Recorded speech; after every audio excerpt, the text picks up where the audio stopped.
Naja, heute geht es wieder ums Thema Reiten. So, meine aktuelle Position zum Reiten ist, dass Reiten grundsätzlich eigentlich nicht okay ist, bis auf die Ausnahmen, dass wenn man wirklich das Tier, also ich habe tatsächlich ein Video gesehen, wo gezeigt wird, wie man Pferde dazu kriegt, Ja und Nein zu sagen.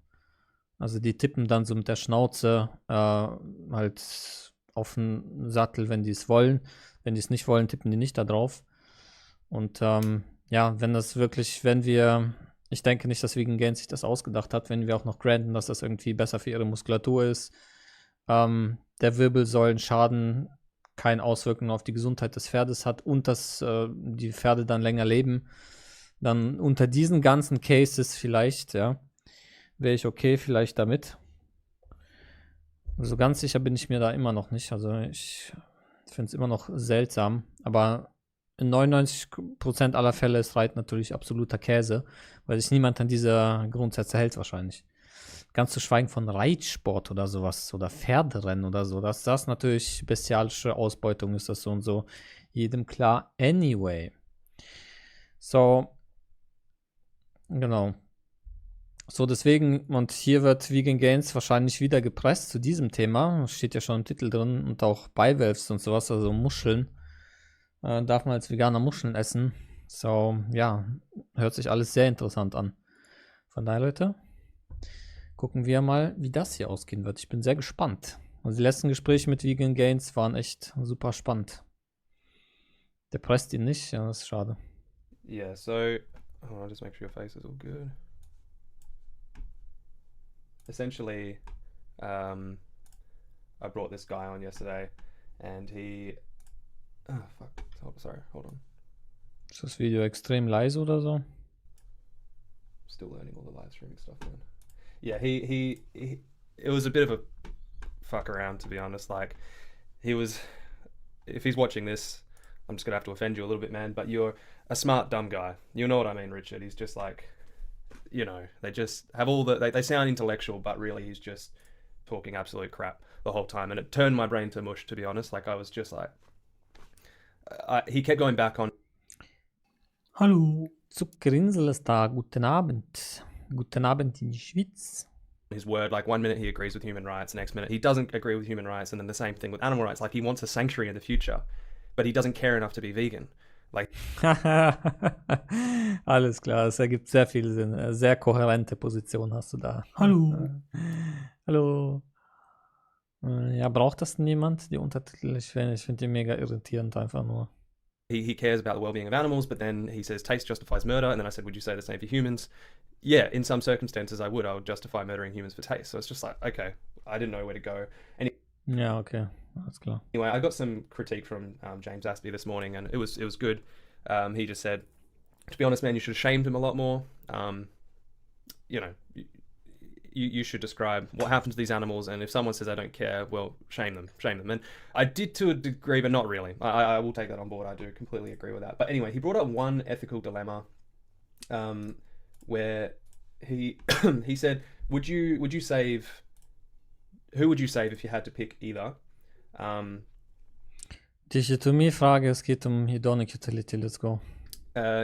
These animals, and if someone, sorry man, I'm just making sure the live stream's working. Yeah, it's all good. He said, who would you save, 20 chickens or one human? One human.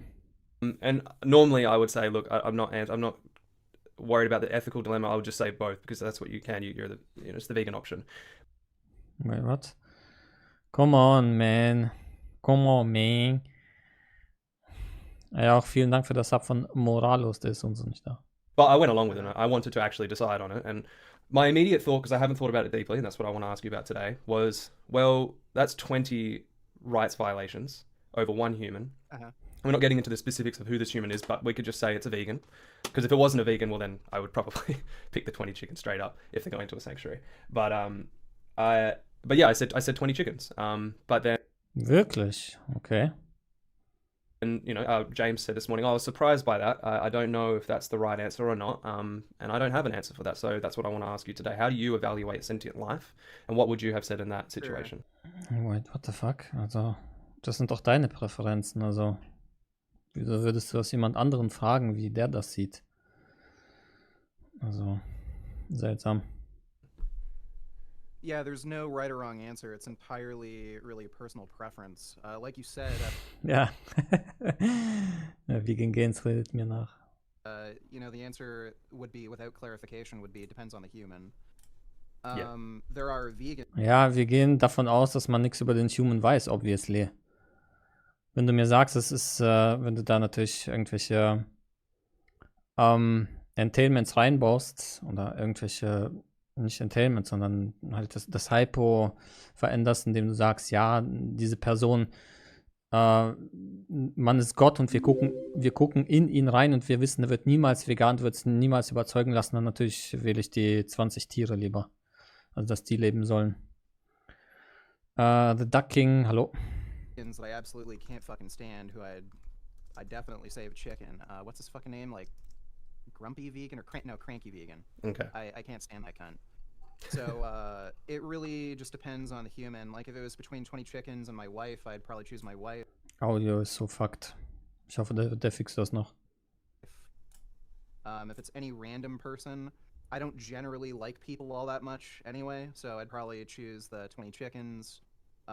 If it was you, I'd probably choose you over the chickens. No, I appreciate that. So kind of depends. Unless you want the, like, I guess if I had an opportunity to ask you, I'd say, would you rather me kill you or save the 20 chickens?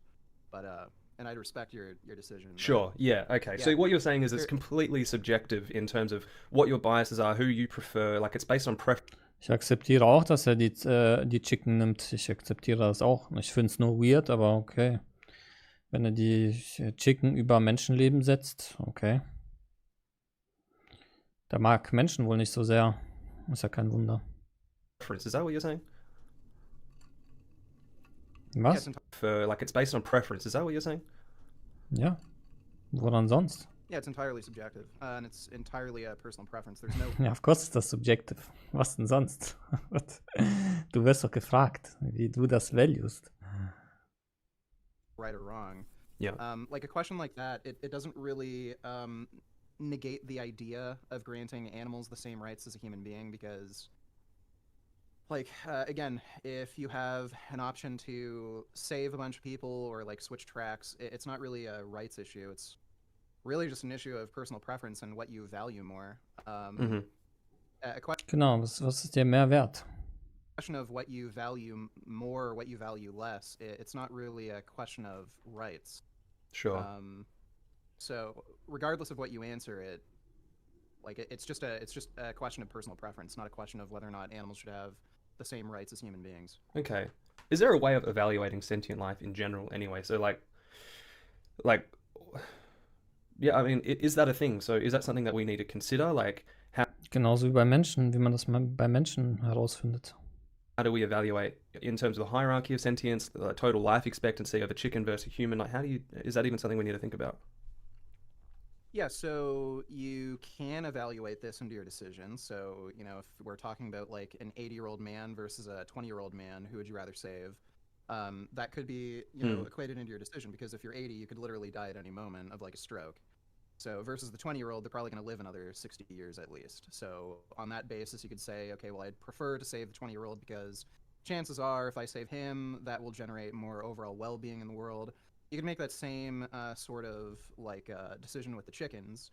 Like, I don't know what the life expectancy of a chicken is. Like, maybe it's 10 years. I think it's a lot less if so they're a you rescue chicken, but yeah, I don't know, Maybe. probably around that. Probably somewhere between 5-20 years, something like that. Yeah. So I don't know if you're going by like 20 chickens. So between the 20 chickens, that could be anywhere from like, I don't know, 50 to 100 years of potential well-being. But Danke, Audio gefixt. you could also weigh that against the amount of well-being that a human can have, their impact on society. Obviously, a chicken isn't really going to have an impact on society, and for the most part, they're only really going to be able to influence their own lives. Basically. Yeah. And like the life. Ja, ich meine, der Mensch, du musst verstehen, dass der Mensch einfach höhere Utility hat als Chicken, auch als 20 Chicken. Was machen diese Chicken in der Welt? Wie treiben die Welt voran? Mich interessiert Welt vorantreiben, deswegen save ich natürlich den Menschen. Lives of the chickens around them, but like a human being, can like save other people, become a doctor, contribute to like art and science and all these things. So Ja. like these are all things that you can weigh out, but Sure. again, there's no right or wrong option. Like the way I could view it is, okay, well, Der ist auch kein richtig und falsch, der ist nur absurd halt. Absurd oder nicht absurd. most humans are fucking assholes. I don't like most people. Most people are carnists. Chickens just be chickens, and I'm gonna save the chickens. And when it comes to like a vegan activist like yourself, like I could say, okay, well, you're young. You're probably gonna live like another like 60, 80 years. You're trying to help so many animals, and you're probably gonna turn so many people vegan. So 20 chickens might die, but you might end up saving thousands of animals throughout the course of your life by turning people vegan. Those are all things. Genau, das ist auch eine gute Utility Calculation. Weil du rettest den Menschen, die 20 Chicken werden überfahren, aber dieser Mensch wird im Leben vegan und hat nach ein paar Monaten so viel weniger Tiere gegessen, dass es schon für 20 Chicken, dass es diese 20 Chicken aufwiegt. Also ja, und alles, was er danach nicht isst an Tieren, ist einfach nur ein net positive. Hallo, Nessa. Things that you can take into account, but again, there's no right or wrong answer. Yeah, okay. Well, that's interesting. I do appreciate hearing that, because that was kind of my perspective too. I think it's a subjective thing. Like, I don't think it's as simple as just saying one life is more valuable than the other. And but I guess then for those who do, One Life kann mehr wert sein als das andere. Wo ist das Problem?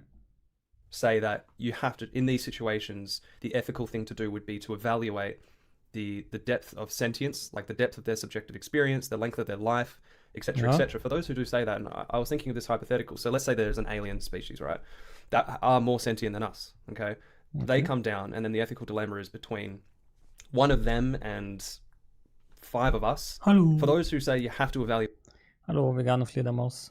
sentience, and then let's say we did calculate sentience, and their sentience is 10 times more Ja, dann save ich den Alien natürlich. deeper than us, and they're going to live to the age of 200 on Hallo, es kann ja. average. Ja, of course save ich den Alien.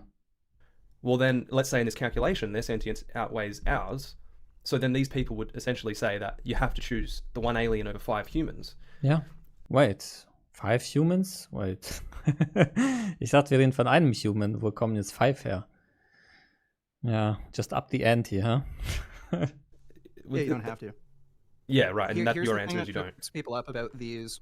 Well, here's the thing that trips people up about these moral dilemmas. Was meint er mit you don't have to?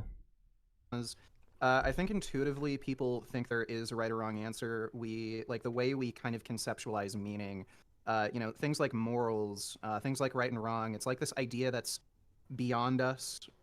Most people believe in God, and they think these sorts of senses come from a higher power. They don't. Nothing matters. The only thing that exists is nihilism. Nothing matters. Nothing has any meaning. There is no reason behind existence. There is objectively, no such thing as right and wrong.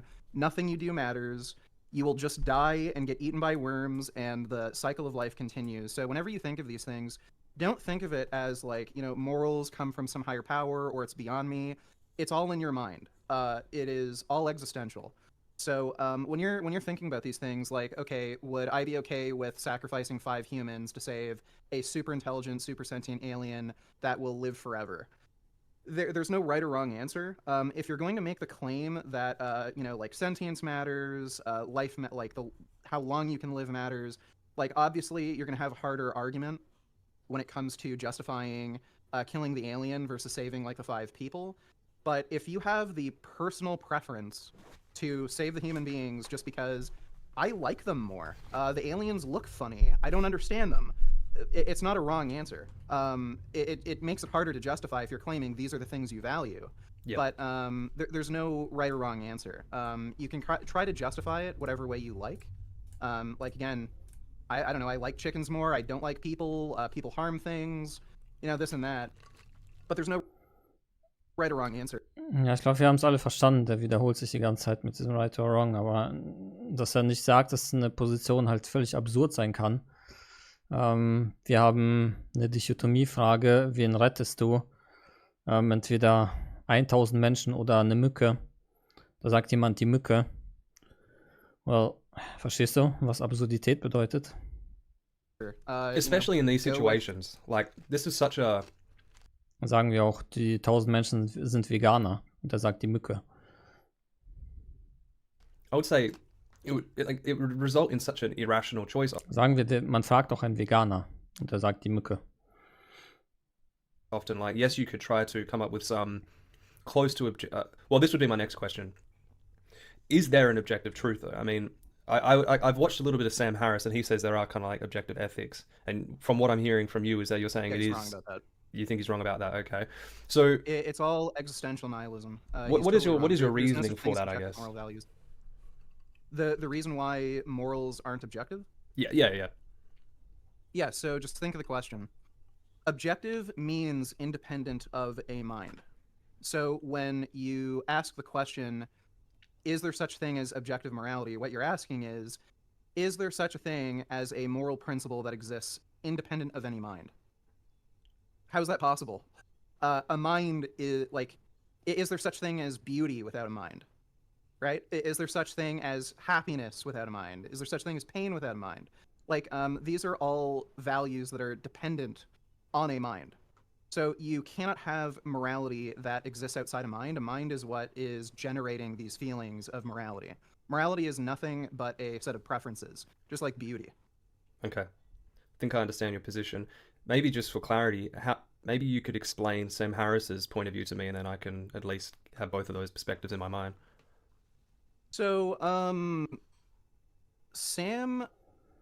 I had a pretty crazy mushroom trip lately. I was going to ask you watching about Sam that, because I Harris, was like, this would so- be perfect for a mushroom trip conversation, but go on. So, I think what Sam Harris is getting at, you really have to ask Sam Harris, because I can't know for sure what he's actually thinking. But I think what he's trying to argue is that these sort of moral preferences or intuitions that we have are sort of like a product of evolution that has to happen in any kind of intelligent social life form. That's what I'm kind of thinking. And he talks about like a moral code of the universe, where you generally see like society becoming more empathetic, becoming more understanding, and working towards this goal of reducing suffering and maximizing well-being and living a longer life. Ja, das stimmt auch. think that's kind of what he's getting at, but So you're saying well-being is some again- type of universal truth? yeah, like it's something can be universal, but that doesn't make it objective, right? Okay. So if you say all sentient creatures want to experience well-being, all sentient creatures want to eliminate suffering and live for as long as they can, those things can be universal, but it doesn't make them objective. So it's a very different thing that you're arguing from. And again, like the idea that Sam seems to be trying to get across, like that's the sense that I'm getting, is he thinks that there is some sort of moral code to the universe where, like, when consciousness arises, it just starts developing these understandings, and it's sort of like something that naturally happens through the course of evolution, that we just become more and more empathetic, and we're moving towards this ultimate goal of eliminating suffering and like. So why the hell maximizing isn't he well-being. vegan? I'm so confused by this. He's a jackass. Oh my He's goodness. just a fucking hypocrite. Like that's it. Mann, Geschmack steht über Hören, Mann. Das musst du doch am besten wissen. Du bist doch ein krasser veganer Aktivist. Und die Menschen sind so kaputt, dass sie fucking Geschmack, Gaumenkitzel, lecker über ihre Moral stellen, Mann. So kaputt sind die Menschen. Muss dir mal vorstellen, was für ein Leben die Menschen leben müssen, um zu so einem Punkt zu gelangen. Und das trifft wahrscheinlich auf die allermeisten Menschen zu. But I kind of get that. Like I kind of get that sense. People have also brought up the is-ought gap to him. Aber wenn du das machst, wenn du natürlich sagst, Geschmack steht über Moral, dann musst du ja eine Reductius beißen. Ja, dann würde man dich fragen, ja wait, darf man eine Katze in den Backofen stecken für Geschmack? Sagen wir, es schmeckt besser als das leckerste Fleisch, was du kennst. Und dann kann man zu Menschen übergehen, darf man ein Baby in den Backofen stecken, wenn es noch besser schmeckt. Wenn er Nein sagt, muss er NTT beantworten. Viel Spaß.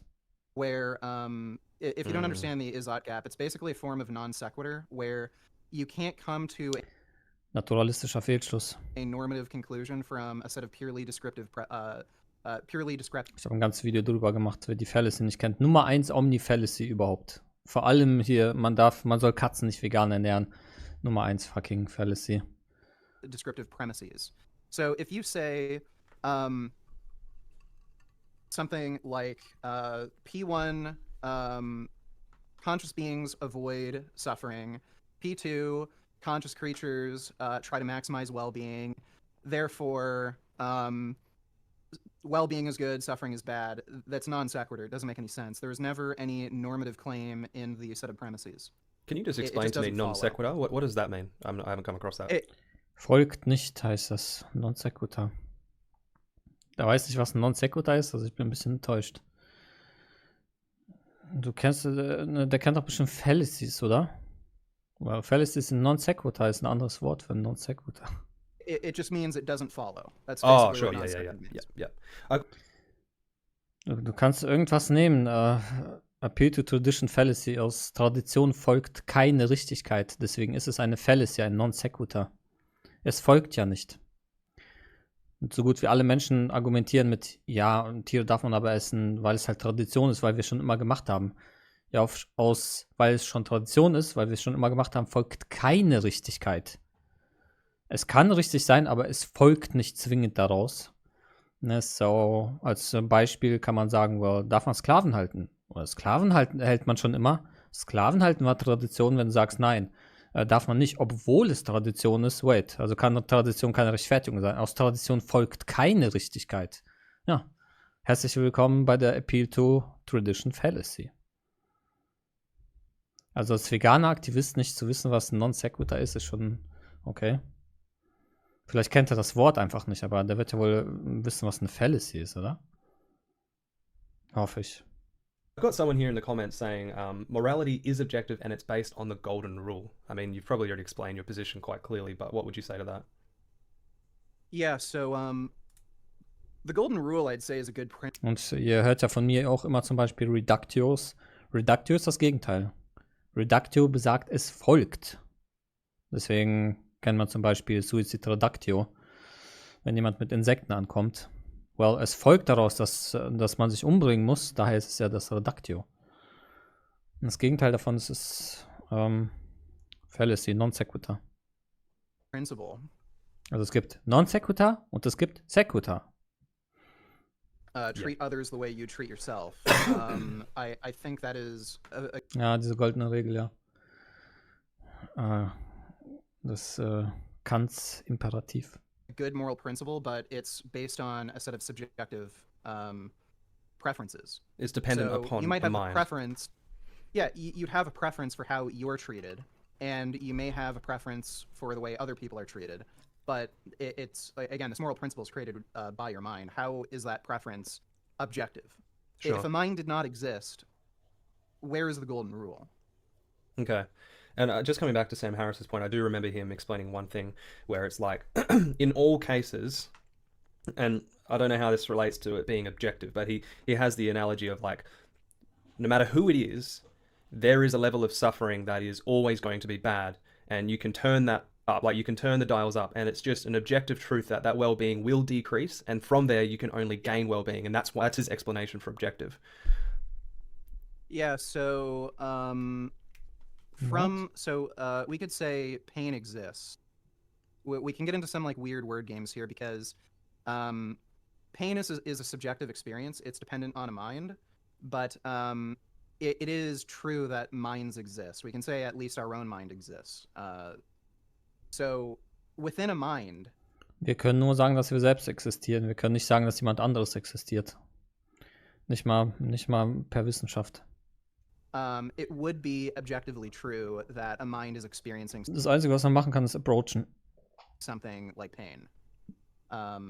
But that doesn't mean the moral value of suffering being bad, well-being being good. Es könnte sein, it's all just a game. Right? It doesn't mean that is objective. Okay. It's Interesting. just that your mind perceives it that way. Yeah. Oh, I appreciate you explaining that. I think you answered that original question I had quite quickly. And that was kind of my position anyway. I think that's a fair point to make. Maybe I could ask some other people too, get their opinion as well. But how long, I mean, do you want to just get back to your live stream? If not, I have a few more questions about different That's topics. cool. Cool. Yeah, it's cool. I mean, I wouldn't mind going past. I've come up with a different type of method when I'm debating outreaching people, and it's kind of based on name the trait. but a bit different. I would like to get your opinion on it. I mean, you could just review one of my recent videos where I've done it and I turned some. I mean, you Du hast eine andere Form von Entität. Let's go. Erzähl mal. never know, but this guy said he would go vegan within 3 minutes, and he seemed fairly honest. So you could watch it at some point if you like. But what I've decided to do, so we can use name the trait, and I think it's a very effective way of exposing logical inconsistencies and contradictions. And then from there, I often find that if you get them to admit that they're just living a hypocritical life, which actually happens quite a lot, especially when street debates, when people aren't really thinking too deeply, they just admit, yeah, I'm a hypocrite, blah, blah, blah. And then from there, I'll kind of go, so why do you think you've been conditioned to be a hypocrite? Like, why are you comfortable living your life like this? Like, what is the conditions that led to this point in your life? I think that's kind of a good way to go from there. But I've come up with a different type of method, which is I get them to... I ask them, are you in favor of human rights? Most people would say yes. Most general people would say, yeah, I am in favor of human rights. And then I want to go a little bit deeper. So I ask them, why should we be in favor of human rights? Like, why would it be wrong for the human to violate their rights? And essentially what I'm trying to do is I'm trying to get to the point where I get them to understand and actually answer it for me. Well, the reason we respect human rights and we would say it's not preferable to violate a human is because they are sentient, fundamentally. Hallo Bambusa. We have the capacity to suffer, and we also want to live our life freely. And they agree to that often. And in this case, in this one, and I've done it twice now, they agree that yes, that is fundamentally the reason we want to respect the rights of humans, because we don't want them to suffer as much as possible, and we'll understand that we want to live our life freely, generally speaking. So then I'll ask your opinion on this after, but then from there I then say, for that same reason, would you also then grant animals rights because they're sentient, they suffer, they want to avoid suffering, and they have the capacity to live freely? In this one example where this guy turned vegan quite quickly, he said 100% I am in favor of animal rights. So then I ask, and I say, like, so, and it's for that same reason, right? I try to clarify because this is the important part. It's kind of like name the trait, but you're actually spelling it out for them. And then they say yes, for that reason, because they suffer and they want to live their life freely too. And I say, so it's not because of social class, it's not because of intelligence, it's not because of skin color or the way they look. Yes, that's right, it's because they're sentient. And then I asked him, in this case, so how long have you been vegan? And then he's like quite caught off guard. And then it only took a minute after that for him to say, well, yeah, you're right.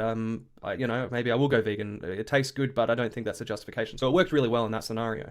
What do you think about that method? Have you thought of that method before, or would you still say name the trait is a better one? It is literally name the trait, only you're getting them to name the traits first without asking the question. Yeah. So they're naming the traits that they value, and then when you test their values against animals, they're either going to have to come up with some... Ja, wenn du sagst, ja, aber was mit Tieren, da würdest du ja genauso antworten. Und die sagen, nein, da wäre mir das nicht wichtig, dass die irgendwie Recht auf Leben haben. Dann hast du ja eigentlich das klassische NTT. Sort of traits that animals are lacking. But yeah, it's you're basically running name the trait with them naming the traits ahead of time without asking them. Yeah, because I guess from that point, if they come up with some other reason why they wouldn't grant animal rights after admitting themselves that it is because humans are sentient, they don't want to suffer and they want to live their life freely, and then they come up with some other reason for animals, well then they're immediately contradicting themselves. Yeah, and then you can point that out and go from that point onwards. Well, it's like, what, you just immediately contradicted yourself. So why are you being speciesist, essentially? Like, what's your reasoning for this? And is that a hypocritical existence? Well, then the next question. Go on. That could be a more effective tactic in some ways, because you're immediately catching them with a contradiction. So yeah, that might be better. I'll try it out with some street activism. Yeah, man. Would you try it in like a live stream debate? Yeah, I have a debate coming up. I think on the 17th. I might try that. Yeah, man, give it a go. Because I tried it with this guy yesterday. Am 17. hat er eine Debatte, was? Was haben wir denn heute? Oh.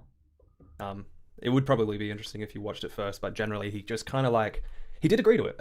Vegan Gains Debatte, let's go. Eventually, like he says he's an abstractionist, so maybe I could ask you about abstractionism, but he said he is, but he still fundamentally agreed that he would be in favor of human rights for that reason. And then when I asked him about animals, I actually can't remember what his answer is, but he was all over the show because apparently he's an abstractionist. Have you come across people that identify as abstractionist? What does that mean? well, that's funny then, because I searched it up. I'm a little bit confused by it. Essentially, it's just like, oh man, I actually don't know, to be honest. I'm a bit confused. I did a little bit of research on it. An abstractionist, so here, I'll just quickly. It's a theory. Ja, der hat sein Mikrofon echt an einer ungünstigen Position. That the mind obtains some or all of its concepts by abstracting them from the concepts it already has or from experience. One may... Does that make any sense to you? Not exactly. I'd need to read more about it. Yeah, to be honest, it's probably just a massive cop-out. It's a fucking cope. You don't have to answer things clearly. You don't have to be logically consistent because I'm an abstractionist. I just think it's a massive excuse to continue living in a way that's... Oh, schlechte Menschen werden sich jeden Scheiß einfallen lassen, um ja, so zu tun, als hätten die eine Rechtfertigung. Not because he did admit later on that he's comfortable not being logically consistent, and I guess that Ja gut, damit ist alles gesagt. would be the next question. What do you say to... sounds like he's a literal anti-realist. Okay, that probably could be analogous where like to anything his abstractionism. mind believes is true. That's probably what aligns with abstractionism then. How do you deal with people like that? Who claim they're like a full-on anti-realist where anything they believe is true even if it's a contradiction? Essentially, because that's kind of what this guy was doing. He was just like, look, I realize that I want to build a sanctuary in the future, but I just don't care enough right now. I don't care that I'm not living a logically consistent life. Essentially, the just I don't care argument. He was also doing the Nirvana fallacy quite a lot as well. How do you deal with people like that? Like, what would be your initial tactic Erklären, was die Nirvana Fallacy ist. Ich glaube, das wird dann ziemlich deutlich. to deal with someone like that? Yeah, so again, somebody could claim they have the moral value that they don't care, but I would just point out that they do clearly care. It's just that they kind of want to, I don't know, put their head in the sand. Because, like, look, if somebody said, if somebody was arguing with them that, oh yeah, like I rape kids or something, they wouldn't say, oh well, you know, I guess that's cool, you know, whatever, your values are your values. They'd probably shit a brick, call the police, freak out, this is horribly wrong. So they apply different standards for themselves than they would for other people. And again, if they were to go to like a slaughterhouse and see this, I don't think they could say they don't care. They clearly do. He's just trying to run away from the problem. And I would just make it I'd show him slaughterhouse footage and shit and just make him confront the issue. I agree, yeah. Because, like, again, most people, they buy their meat from a grocery store and shit, and they don't really have to think about it, you know, out of sight, out of Was? Die meisten Menschen kaufen noch Bio vom Bauern nebenan. Ich habe noch nie was anderes gehört. mind type of thing. Im Supermarkt? Wer kauft sein Fleisch im Supermarkt? Das macht niemand. Noch nie gehört sowas. So I would definitely try to show that a person like that slaughterhouse footage. Yeah. Immer wenn du jemanden in einer Debatte hast, der sagt, der kauft nicht aus dem Supermarkt das Standardfleisch, weißt du direkt, Lügner. Und ja, es sagen dir alle. Von daher ist auch immer alles klar. I agree. Aspie said, yeah, you probably should have shamed him a lot more. And I think in that sense, actually show him what he's paying for. And the reason I didn't is because it sounded like he was already aware because he wanted to make a sanctuary in the future. But it would have been a great opportunity to do that. But essentially what I did is that... Omni und der redet von, der will eine Sanctuary aufmachen, alles klar. Sehr, sehr, sehr, sehr, ergibt sehr, sehr viel Sinn. Das ist wie diese Strohhalm-Menschen, diese Anti-Plastik-Menschen, die gab es ja mal diesen richtigen Trend. Da sind die Leute mit fucking Schildern rumgelaufen, wo die erzählt haben, ja, wir müssen den Fisch retten. Wir müssen die Fische retten. Fisch! Ne, wir müssen die Fische retten, indem wir aufhören, Plastikstrohhalme zu benutzen und allgemein so Plastik. Sagen die Omnis. Und diese Menschen, die das sagen, setzen sich dann ins Restaurant und essen Fisch. So, die vermeiden Plastik, um Fisch zu retten, aber nicht, lassen die Fische nicht in Ruhe, um Fische zu retten. Ja, das ist so, ja, der Standard.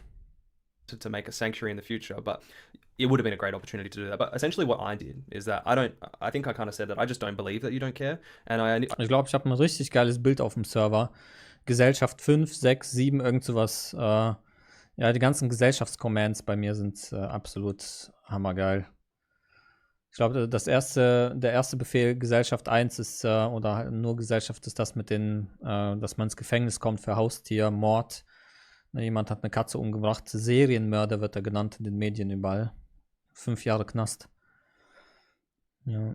I just straight away put him in the victim's position. It's like, would you be saying the same if you were in the victim's position? What would you want your oppressor to do? Would you want them to go vegan or just kind of go on with life just saying, I don't care? And I'm pretty sure his answer would be, well, yeah, to go vegan, you know. So I think immediately you're getting them to admit that that's not a good excuse because you wouldn't want that. You're just copping out right now. Yeah. Yeah. I think so, because yeah, you come across these people, and I've come across them quite a lot recently, because when you use these effective tactics, such as like name the trait or the method that I just described to you, you can get them to admit that they're a massive hypocrite and they're living a contradicting life. Immediately from there, it's like the only solution they have if they're not willing to go vegan is, I'll live life as a hypocrite. And it's kind of like a roadblock. Yeah, you're just going to meet a lot of people who will stonewall you like that and say, I don't care. Unfortunately, you can't kill them. That would be the best solution, just like culling carnivores. But you like this is just the issue with nonviolent activism. You're just going to have to accept that you can't turn people vegan on the spot, and you can't let it get to you. Again, if people stonewall you, don't waste your time too much. If you just keep hearing, I don't care, I don't care, I don't care, whether it's online, whether it's in person, spend 5-10 minutes trying to get them to care, but you're probably not going to change somebody's mind in in just a matter of like a few minutes within a conversation. Give them like a card, tell them to watch like Earthlings or Dominion or something, stuff like that. But that's just the unfortunate thing with activism. You can't change everybody's mind right then and there, so you kind of have to just accept that. Yeah, I do generally Maya Higa, wer war das nochmal? Warum kommt mir der Name so bekannt vor? agree with that. Like, and with experiences, like, and I always tell other activists this: yes, you can go into a debate and outreach with the goal of turning them vegan, but it's rarely ever going to be the case. Bin ich live? Bin ich live? Hallo, hallo?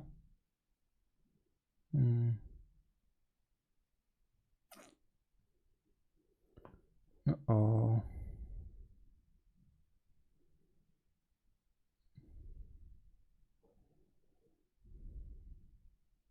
I think that's a great end goal, and even further, turning them activist, that would be the best end goal.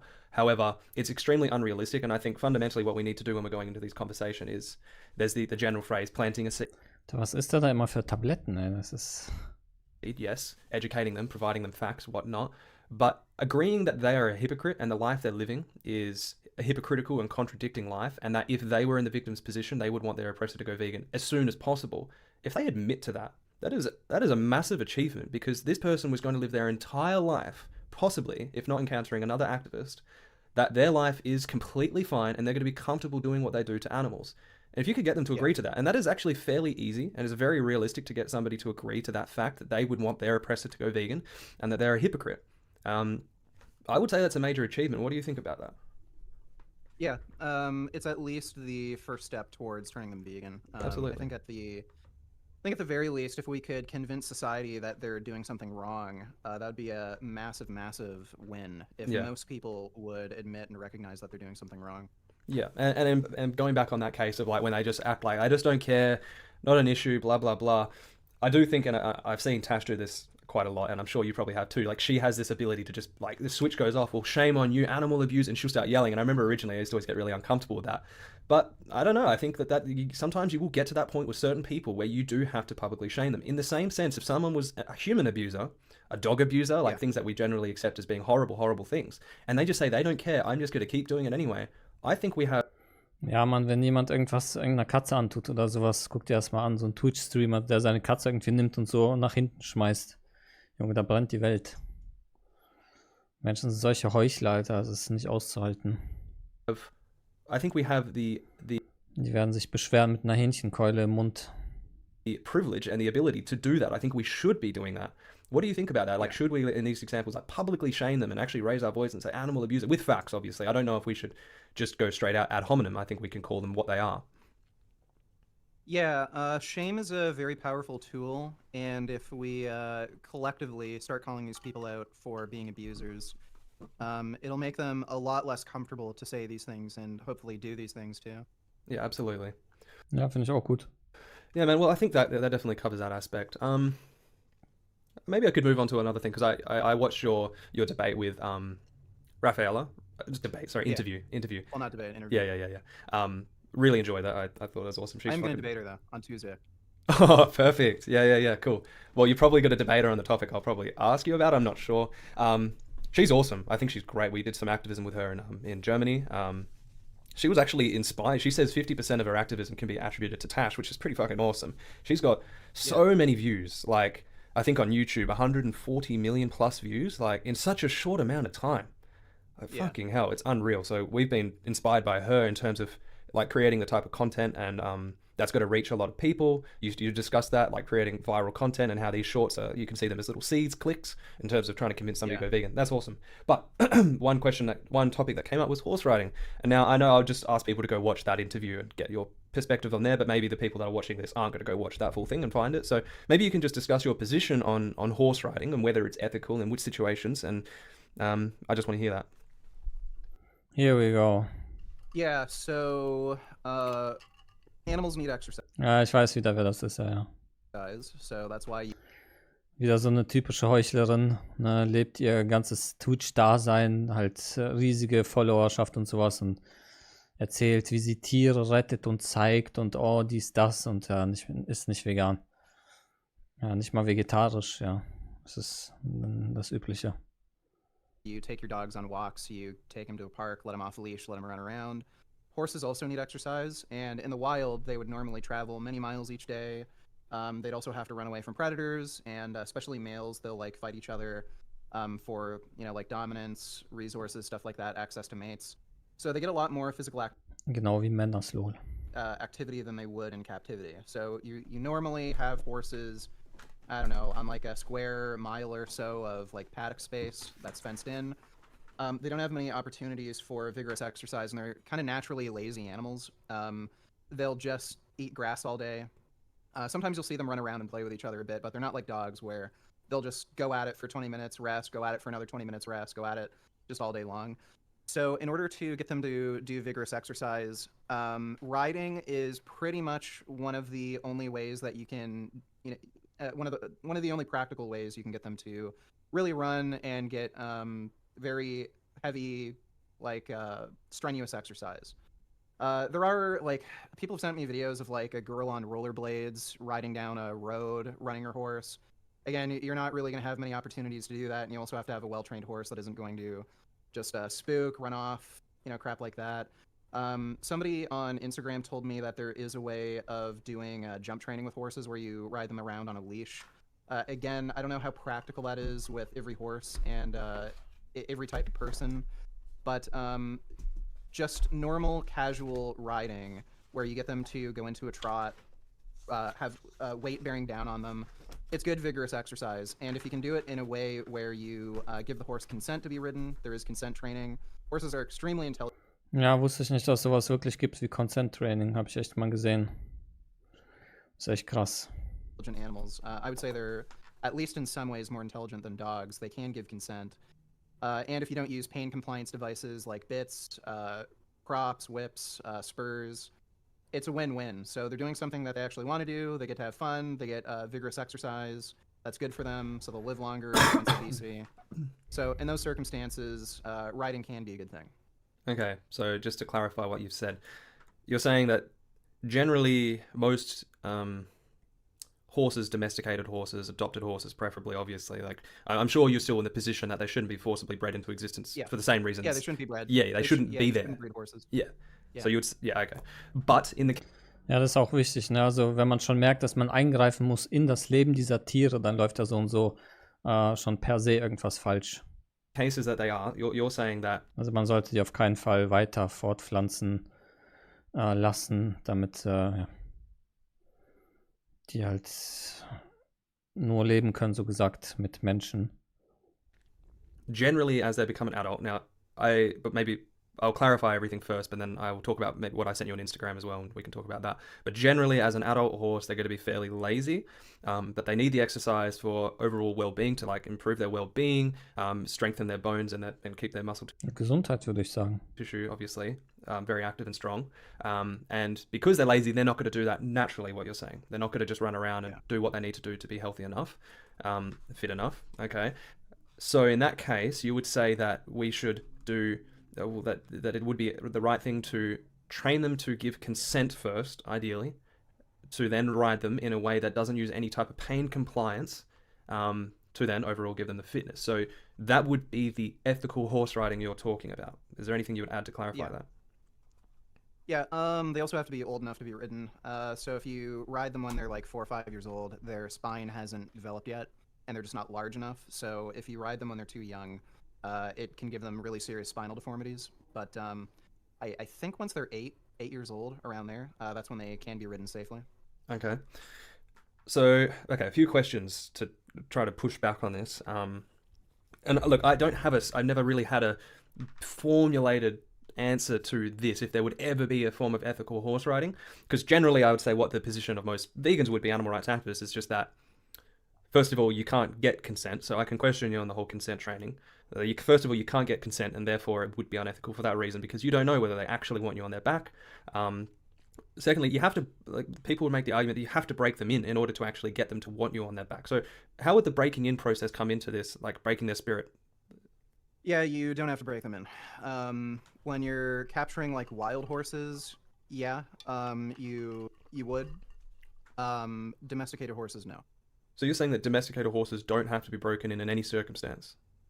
No, like the spirit breaking thing, no. So that's wild like horses. again, yeah. So like wild horses who aren't used to human contact, who don't like they have this like fight or flight response. Yeah, that's kind of like an old school kind of thing where people would just jump on their back, basically force them to be ridden, and basically force them to accept, having somebody on their back. When it comes to normal domesticated horses, you don't. They might be reluctant to, get saddled, but again, there's ways of doing that with positive reinforcement, with just give. Ja, Holy, es gibt auch genug Veganer, halt Fake Vegans, die ihre Haustiere mit Tierprodukten ernähren. Eine der größten im englischsprachigen Bereich macht das zum Beispiel. Die macht Videos, wo die wirklich zeigt, was sie ihren Haustieren füttert, und die zeigt das Schälchen, und im Schälchen liegen zerstückelte Tiere drin. Und die sagt, ja, das ist Natur, das ist halt ihre Ernährung. Giving them food, you just slowly introduce them to things like, putting a pad on their back and a saddle. You just give them a reward for letting them, get strapped into all these things. And then you can work on just consent training where regardless of what they choose, and they can give you cues that they don't want something, sometimes they'll even like bite you. And then you just give them a reward for whatever they choose. So I think Jasmine showed me a horse trainer doing this. Basically, she would go up to a mounting block, which is just like a step, so that you can just like step onto the horse easily. The horse will come over on its own, and then you'll like touch its back, and then if the horse doesn't want to be ridden, it'll either walk away or it will turn its head away, and then you just reward it for like not being mounted, and then you just unsaddle it, and then if it doesn't want to be ridden, again, it'll give you a cue, and then you reward the horse, and then you go on about your day. Okay. Have you seen this in action yourself? Like, have you? Yeah. Yeah. Okay. Yeah, it's pretty amazing. So, yeah, essentially, what you're get saying is Jasmine that to send me some videos, and I'll send them to you. Okay, I would be interested to see this, because I don't have a like, this is something I'd have to think a lot more about, and I appreciate hearing your perspective on this. Habe ich auch noch nie gehört, sowas. So when it comes to the long-term health, like you're saying, this, if Ja, wir hatten mal eine Reiterin auf dem Server, die hat gesagt, die isst auch gerne Pferdefleisch. and well-being. So the fundamental reason that you are doing this is because it's Die hieß, glaube ich, Pferdeliebhaberin. Ohne Witz. Das kannst du dir nicht ausmalen, was bei den Menschen im Kopf abgeht. actually improving their overall well-being and their overall. Und das Schlimmste ist, ich glaube, die merken wirklich nicht, was der Fehler daran ist. Also Menschen sind solche Wesen, das kannst du nicht ausmalen, Mann. Health from what it would be otherwise. So Die fressen wirklich zum Frühstück Heuchelei. Das ist und Hirnlosigkeit. let's say now, what would their health be otherwise, and what would be their well-being otherwise if they didn't even take part in any of this type of ethical? Und du willst gar nicht wissen, wenn du jetzt die Zeit anhalten würdest, du wärst Gott, du würdest die Zeit anhalten, würdest jeden Mensch auf der Welt fragen, ob der Pferde mag, und dann die Antwort von denen kriegen und dann überprüfen, ob der auch Pferdefleisch essen kann. Willst dir gar nicht vorstellen, wie viele von diesen Pferdeliebhabern Pferdefleisch essen. Und 99,99% davon sehen überhaupt nicht, wo der Fehler drin liegt. Die sehen den Logikfehler nicht. Aber wenn du es denen sagst, erkennen die es und denken sich, oh wait, ja stimmt, wait, what? Also das kannst du ja nicht ausdenken, Mann. Horse riding. Yeah, so it's basically like a person who doesn't get any vigorous physical activity. They're going to age a little faster when they get older. They're going to be slower, have less muscle mass, be more prone to injury, have more chronic pain. They're also more prone to obesity. And obesity is a lot more dangerous for a horse than it is for a human being. So would you say that you could objectively measure their overall well-being and happiness? Like if it was to be studied, I don't know if it's been studied. I don't know if you're basing this off any particular research, but like... Well, I don't know about well-being necessarily, but Sure. hard health outcomes, like how long they live, how much muscle mass they have, like clinical pain outcomes, things like that. Sure. Yeah. So I guess the reason I'm asking you all this is because I want people to hear this and I want people to take this in without any type of bias or, preconceived notions of what is vegan, what isn't. I want people to learn from this and actually research it and try to understand it themselves. But I guess what I would say from there, well, I mean, I think you've clarified everything in regards to this. Is there anything else that I could try to push back on? Just think about it like any other animal. Oh yeah, that's what I was Like going to say. Yeah, I was going to say dog that. out for walks. That's right. Same That's kind of thing. Like, I was going to say, like, your dog is imagine. gonna be more prone to obesity. Yes, I was going to things like say, trait equalize a human in this example, right? The same intelligence as this horse, the same awareness as this horse, and the same needs and everything. Let's say that human, you could guarantee, in this case, so there's no other option, like that they've been forcibly bred into existence. They're in your care. They're on your paddock. I'm taking all of this for granted, and they're going to be lazy. They're not going to want. They're just going to sit around and just walk around and do not too much. And we can get onto the like you don't even need to trade equalize intelligence. Just think about it like a child. Like kids will just sit around and play video games. You're gonna have to like kind of encourage them to go outside. Oh, lustig, ey, die Kinder. Diese verdammten Kinder, die den ganzen Tag vorm Fernseher. Ne? Erstmal kriegt er so eine Schelle von hinten, so in den Kopf. Tsch. Ja, los, raus jetzt. Draußen 30 Grad, was machst du? Was machst du hier? Alle sind im Schwimmbad, alle schwimmen, spielen Fußball, was machst du hier? Muss die erstmal rauspushen. Raus da jetzt. Nix Computerspielen hier. And play or play sports. Like Shit. same reason you'd want like a kid to, do physical activity like ride a bike. You're gonna want a horse to like get some sort of exercise in some way. So that you could have like there are horse toys that do get them to move around a bit. But again, for hard, vigorous exercise, which seems to be the most beneficial type of exercise, riding seems to be like one of the few, if only, practical way to get them to do hard, vigorous exercise. Okay. Well, then this brings me on to what I sent you via Instagram, which was this horse that we met. Just I'll give some background for people listening. So Sein Oberteil erinnert mich so an Thundercats. Ich weiß auch nicht genau warum. I met this horse. The name's Milan. Thundercats kennt eh keiner von euch. In the UK at a sanctuary of my friend Juliana's. Some people living and watching this from the UK would probably know of her and maybe know of this horse already. This horse is quite young, but this horse has never been ridden, I believe. And we spent some time with her, the horse, and she runs around like crazy. Like she's jumping and bucking and sprinting, and you only have to run alongside her and she'll chase you and sprint alongside you. Really playful and super fit. Now I sent this to you and you said this would be the case in most baby horses. I'll just finish explaining the scenario. Yeah, it's more common among. It's just like how kids are hyperactive, right? Sure. So then I guess the question would be then, would there be a point, and we'll be able to see this obviously in real time. It would be interesting. Would this horse at some point slowly stop doing this? Yeah. So first of all, it's probably too young to be ridden anyway. But if it kept up that level of physical activity, there may not need to be any point to riding it. Sure. So I guess this is kind of like an individual basis now, like horse to horse basis. Yeah. So if you come across this horse and they're past this age of where you would say it wouldn't be ethical to ride them anyway. So the age of maybe 8 years old, and they're still doing this behavior, still running around, still super fit, super strong. Well, and you say it wouldn't be right to do any type of consent training and then trying to find a way. Yeah, probably not. Okay. So I guess then the question would be, would a good course of action be trying to find out ways? So if you were to adopt a horse and they're maybe young and they can still be trained in some way to stay physically fit throughout their entire life, using toys, certain training methods where you don't have to ride their back. Maybe you can use weight training as well. I heard Rafaela talking about that. That would be preferable if it was possible. Like if there were ways to train a horse to stay physically fit and healthy and be happy that way without hopping on their back via consent training in your case, without any pain. Of course. pain equipment, whatever. I don't even know if you could say it would be preferable necessarily, because the idea would be that you're not harming the horse in any way. In your case, yeah. You Okay. could. So it would just be another option. Sure. Okay.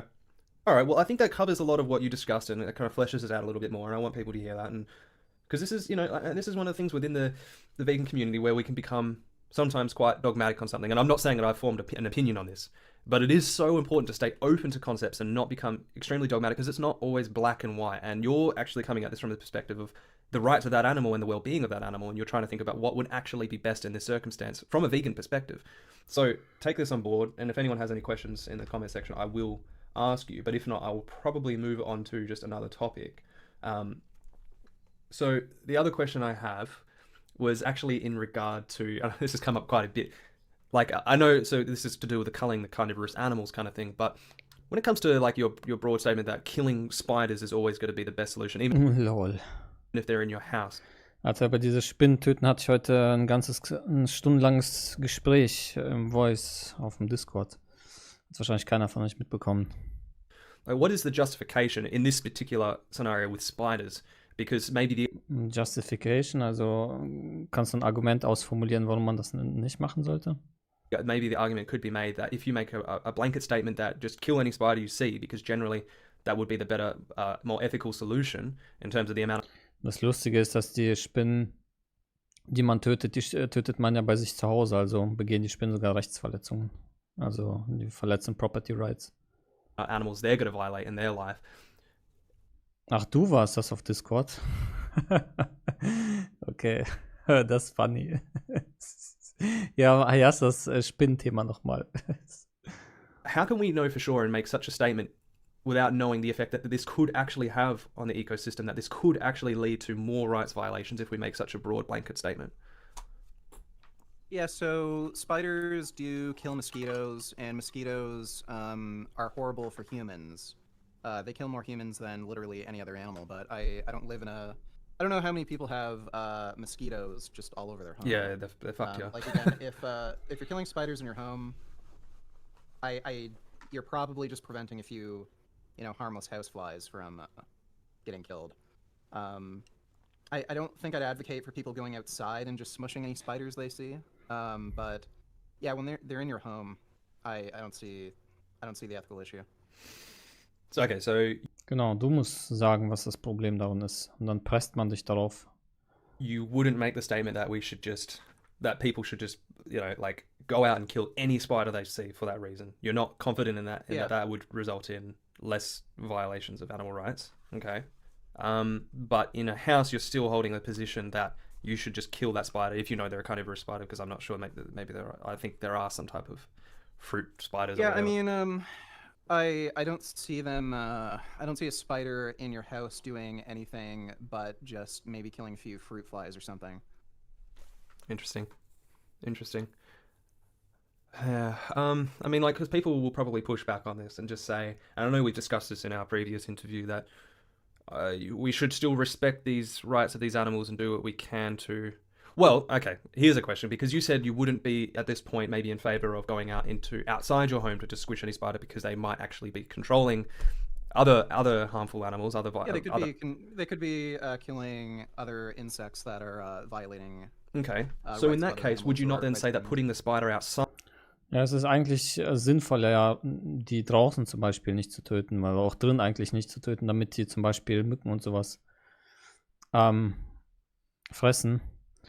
Weil die Mücken machen mehr Schaden an den Menschen als Spinnen. Das wäre ein Argument. would be a more preferable thing. Yeah, maybe. Could possibly be more preferable. What? Maybe. Would you not Or then rights say of that humans. putting the spider outside would be a more preferable thing? Ach so, ja gut. Ja, wer Spinnen halt anfassen will, ne? Yeah, maybe. Could possibly be more preferable.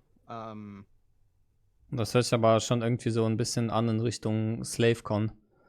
Dass irgendwie dich zu einem Sklaven machst, der irgendwie jedes Lebewesen irgendwie retten will. Fucking, als nächstes gehst du nicht mehr spazieren, weil du auf Ameisen trittst. Huh. I just don't see it making a big difference. I guess the reason I ask that is because if you Da hätte man ja jetzt, müsste man empirische Evidenz vorzeigen. argue to say at this point that spiders outside is probably a more preferable existence, even coming from an animal rights perspective, if that's the position you're going to take at this point in time, putting them outside would, you're still giving that spider their life, but actually it's still going along with the ethical framework that you have with. Also ich würde sagen, Spinnen sind gut, weil sie halt diese Mücken und sowas auffressen, und Fliegen und sowas, was ich überhaupt nicht ausstehen kann. Die mag ich noch viel weniger als Spinnen, aber ja, am besten wäre es, wenn es die alle zusammen nicht geben würde. Das wäre das Beste. Them probably killing other. Aber du musst dir vorstellen, du killst alle Spinnen auch draußen und dann hast du irgendwie Überpopulation an Mücken oder sowas. Das ist ja noch schlimmer. Carnivorous animals or other. Aber ja, jetzt so ein Button, damit das alles weg ist, dann würde man den Button smashen. Anytime, Alter. Ich würde den jetzt smashen. Ich hasse Fliegen, Mücken, Spinnen, dieses ganze Gesindel. Harmful animals. I don't know if it would reduce rights violations or not. Okay. I'm comfortable saying that the less spiders inside my home, the better. Okay. Sure. I think based on those points, I would, and what I would normally do is I would put them outside. Mostly because here in Australia we have huntsmen, and thank God I don't come across many huntsmen, but fuck me, they scare the shit out of me. Yeah, I've seen those big gigantic fucking spiders that are like a plate. Oh. I'd get like a shotgun for those things. I have picked them up and. Ich würde das Haus niederbrennen. Scheiße, Alter, so ein Vieh an der Decke, Mann. Ich habe da schon Videos gesehen, ey. Da ist mir echt ein Ei abgefallen, Mann.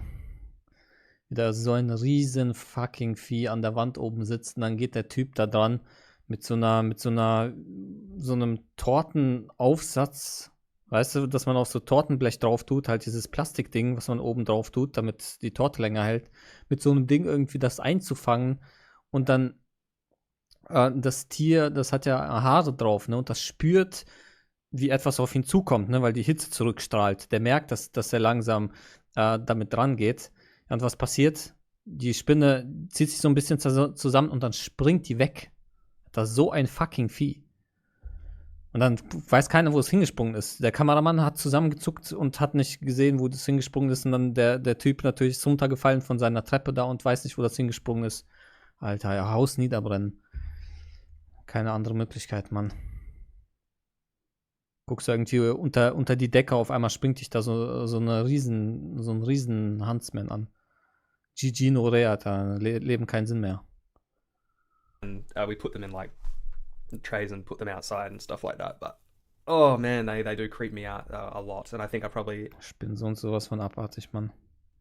got that from my mum. Like she came from New Zealand where they don't have like they do have very small spiders, but they just don't have anything like we have in Australia. So she came over here with a massive fear of huntsmen, and it's been instilled in me from a young age. And fuck me, they are scary looking guys. I've come across a few of them, and we were at an Airbnb once, and this was like kind of in a forest. And on the frame of the bed was a huntsman on my side of the bed, and this was at the very start of the trip. And we got the spider out and stuff like that, but I could not sleep comfortably every single night because I had this fear that a huntsman was going to crawl on my face, and it's just, oh man, it gives me. Ja, der hat zu viel Alien geguckt. Those things are Da, wenn du nachts schläfst, dann kommen die Viecher für dich, Mann. Dann kommen die Viecher. gigantic. I know they kill like mice and stuff like that. I don't know, you're probably better off just killing them. Yeah, well, Yeah, I just fucking kill them. Fuck them. look, I know we've gone through the whole culling carnivorous animals argument, and I'm getting to the point where, from a more principled perspective, like if we can guarantee that they are going to violate more animals' rights, if not, that would probably be the more principled position to take. However, it's like, I maybe you could say I'm still taking an irrational, contradicting perspective as an animal rights activist if I'm not going to kill that animal. Well, I think the only responsibility you have is not to violate the rights of another being. So, if you want to take the safe approach, like you can just put spiders outside if you want, but I'm not gonna fucking try to pick up a huntsman. Like that thing's just getting shot with a BB gun. Have you seen you've seen the real big ones, like the images? You know, I know that you're not a fan of this guy, but Durian Ryder actually breeds them. Was? Yeah. What a fucking weirdo. Yeah, Breaks them? he actually breeds them. I'm pretty sure I saw a video of him Verstehe ich nicht. having them, like, yeah, and he gets all their babies and shit like that. So that would, What the fuck? yeah. Enough said Wie ist das zu verstehen? there, really. Yeah, man. Wie der bricht die auf, damit die Kinder da rauskommen oder was? Ich verstehe nicht. I don't really want to get too deep into it because we've already gone over the culling carnivorous animals, and I saw your discussion with that other guy the other day, Vegan Sky. Oh, well, there we go. Yeah. That's another topic I would love to talk to you a little bit more about then, because he was watching my discussion with that ethical hunter guy that I had that you watched, and I just happened to stumble across his live stream. He was reviewing my debate, and he hated when I said that I'm kind of erring on the side of not seeing bivalves as sentient. He was like, "Fuck you, Jack. Fuck you. You know, how can you come up with that? Like, how are you the arbiter of that knowledge? You know?" And I was just like, I don't know, man. Like, based on what I've seen, I am kind of erring on the side that they might not be sentient. So, what would be the argument you make to vegans who get, well, that are defensive of the fact that they are most likely sentient and you shouldn't do that?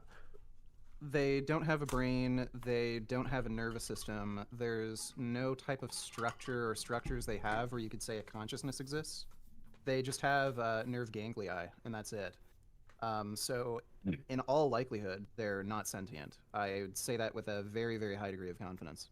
So you wouldn't even be taking the precautionary principle at this point?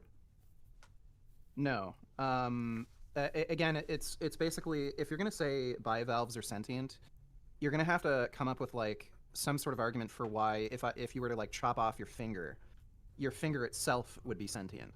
Like where is the sentience located in your finger? All it is.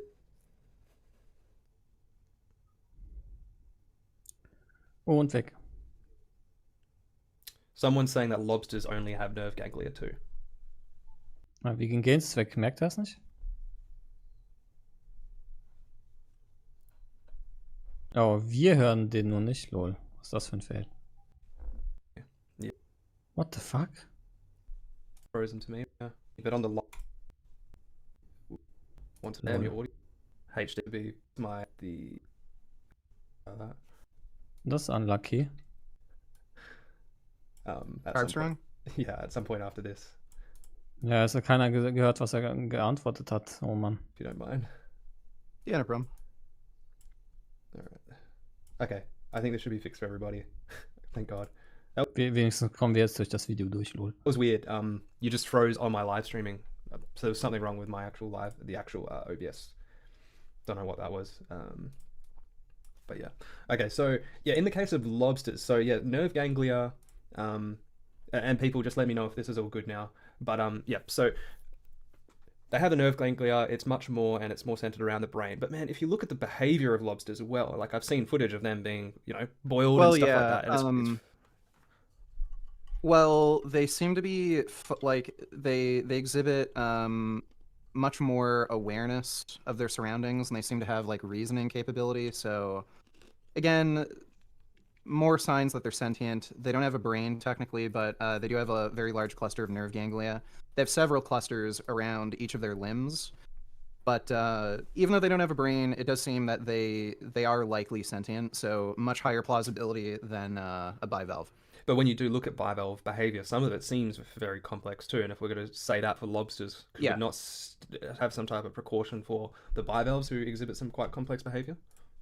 No. So there's some really interesting research where they take a collection of single neurons and you can actually train them to perform very complex tasks. Wow. If you just Google neurons playing Pong, you'll come across the paper. Scientists actually got a collection of neurons and they trained them to play Pong. So are the neurons sentient? Are they aware of anything? Probably not. If you're going to claim that bivalves are... Vielen Dank, Diva, für die 14 Monate. Vielen Dank. Griat RMIT1, Griat R3, Griat RMIT2. Oh mein Gott. Sentient, you're going to have to make an argument that like even single neurons can be sentient, and as you increase the amount of neurons, like a being just becomes more and more sentient. Well, then, it's a weird argument. Yeah, I don't think that's plausible. It then kind of leads into the question of like, what is your cutoff point for sentience? Well, I guess it wouldn't necessarily just be sentience. Once a being has the ability to experience well-being, or suffering, I think that's when I'd give it moral value. So like if a being could only experience suffering, I'd have an inclination to want to exterminate it, because the only thing it can experience is suffering. If a being can only experience like the color blue, that's not something I really care about. But if it can actually experience well-being, where it can be like happy, Also wenn es Präferenzen hat, ne? or experience pleasure, then that's something that I'd grant moral value. And what would be the character? Aber lustig, dass ein Lobster auch kein Gehirn hat, aber den zählt man als Sentience. Ich weiß, dass der natürlich mehr Häkchen bei den Kategorien bekommt, wenn man auf Sentience prüft. Aber, also in der Checkliste kriegt er mehr Häkchen. Es gibt ja so ein riesiges Paper. Aber ja. Characteristics that you look for to Ich würde Muscheln trotzdem tatsächlich PP geben. Einfach weil, ja, wo ist der Unterschied zu einem Finger? Die haben Organe, die flüchten vor Gefahr. Ja, das macht alles ein Finger nicht. So. understand whether someone. Ich würde den einfach PP geben, anstatt. Also. Aber ich würde auch keinen dafür angreifen, wenn er sagt, der ist die. Ich finde es halt komisch, aber ja. One is experiencing well-being. Well, you can just look at behavioral intuitions. Like you can look at lobsters eating. Like when we eat, that's something that we generally consider as pleasurable. When like you can see, like it's just an intuitive thing. So lobsters can do things where it seems like they're enjoying certain activities, whereas in some other situations they can look like they're stressed out, like when they're fighting or trying to evade a predator. So, I grant lobsters moral value on that basis. That again, the general evidence, despite them not having a brain, seems that they're sentient. Seems that they're able to experience pleasure and pain. When it comes to bivalves, I don't really see that. They're very simple creatures. There's nowhere in their body where it would make sense that, okay, sentience is located in this particular area. They're just a collection of nerve ganglia. Sure. And again, Die haben Organe, die haben Darm, die haben Herz und sowas. Also die werden nervös bei Gefahr. Puls steigt. I don't know. There's no indication that they're really feeling anything or have any sort of preference for anything. Yep. Okay, that definitely clarifies that up a little bit. I have a few more questions. Are you still interested in continuing about some other topics? Ich bin da einfach lieber vorsichtig. Sure. Okay. Just let me go piss, everybody, because I can't hold. I've been drinking coffee and I really need to. So I'll be back in a sec. I'll just. Lol. What's up? Oh, so I have a few Das ist nicht mal ein Livestream, das ist wirklich live. questions. I can just kind of list them out. I have one about depression. I think it's really important. I do want to talk about that. Depression, da gibt es gute Wissenschaft über Ernährung und so. Das gegen Depressionen helfen könnte. Oder halt Marker verbessert. Also Pflanzen. Experience with that. Mike Israel. Maybe because that was kind of leading on from this Alter, was ist mit seinem Ton passiert? sentience question, because I watched a debate with him. I did enjoy that. I think it's pretty impressive that you even had the debate with him, to be honest. Like, I wouldn't have expected him to be the type of guy that would agree to do it, but that's pretty awesome that he did. He'll actually do videos with a lot of people. He's done a lot of videos with smaller channels, so if you reach out to him, he is likely to do it with you. Awesome. I might try that, but I think you covered a lot of bases there, but I could probably lead on from your discussion.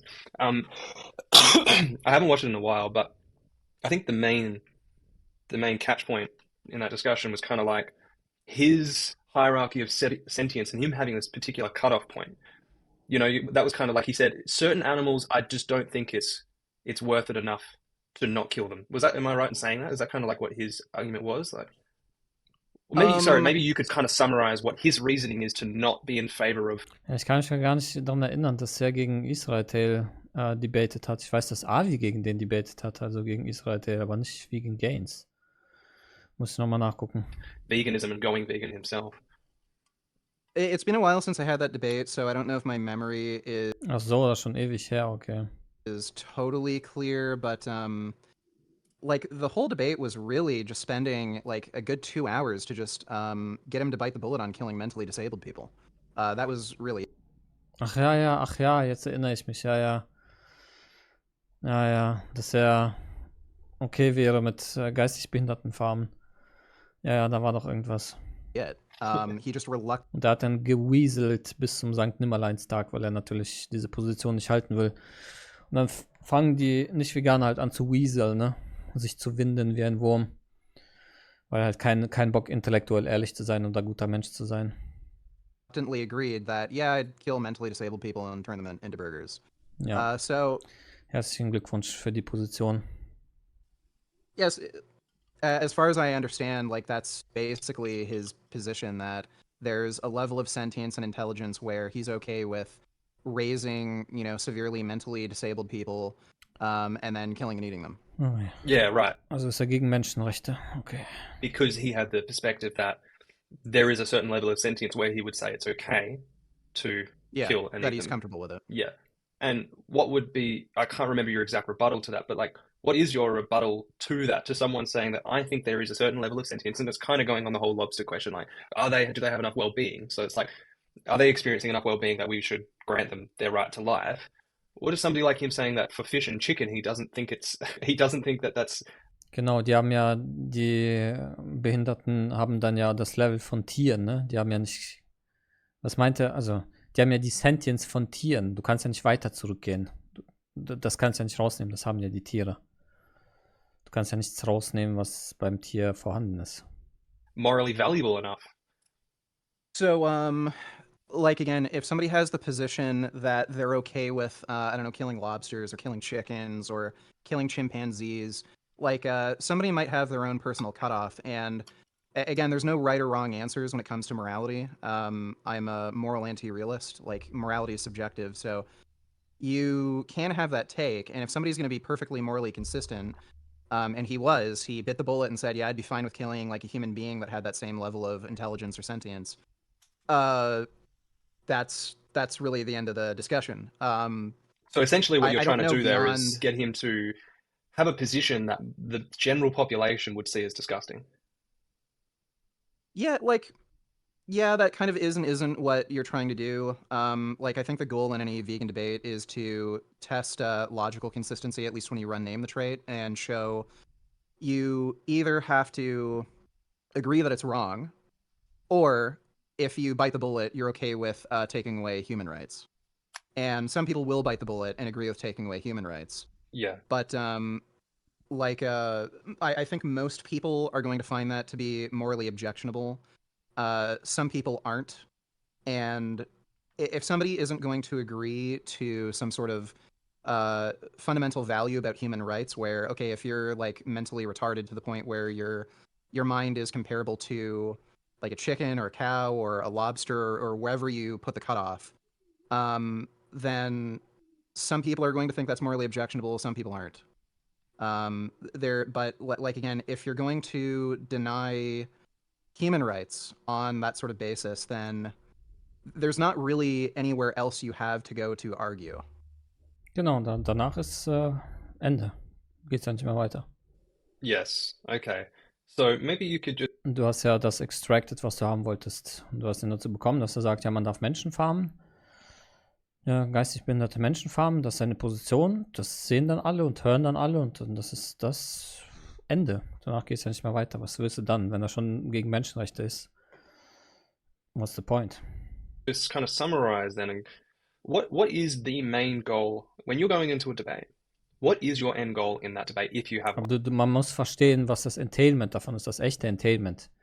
Das echte Entailment ist, dass du die Tiere in der Massentierhaltung mit diesen Menschen ersetzt. Mit den Menschen im Rollstuhl. Und das ist die Position, die die Personen dann halten. Hm? One. Yeah, it's to either point out a logical contradiction where they either admit that they're a hypocrite or they're doing something wrong. So they say it's okay to kill animals, it's not okay to eat people. It's okay to kill and eat animals, it's not okay to kill and eat people. I try to point out a logical contradiction. Once that logical contradiction is pointed out, like the goal is for them to either, again, agree that what they're doing is wrong and say like and admit that is a logical contradiction, therefore what I'm doing is wrong, or bite the bullet and just say, then yeah, I'd be in favor of taking away rights from human beings. That's really the goal, and again, like that's when the debate stops. So if they agree that it is morally wrong, well, then you've won the debate. If they don't agree and they say they're okay with taking away human rights, I don't know if you can necessarily call it a win, but it is a win in the sense that you are proving in order to eat meat, you are going to have to take away human rights, which is something that most people aren't comfortable with. Mm.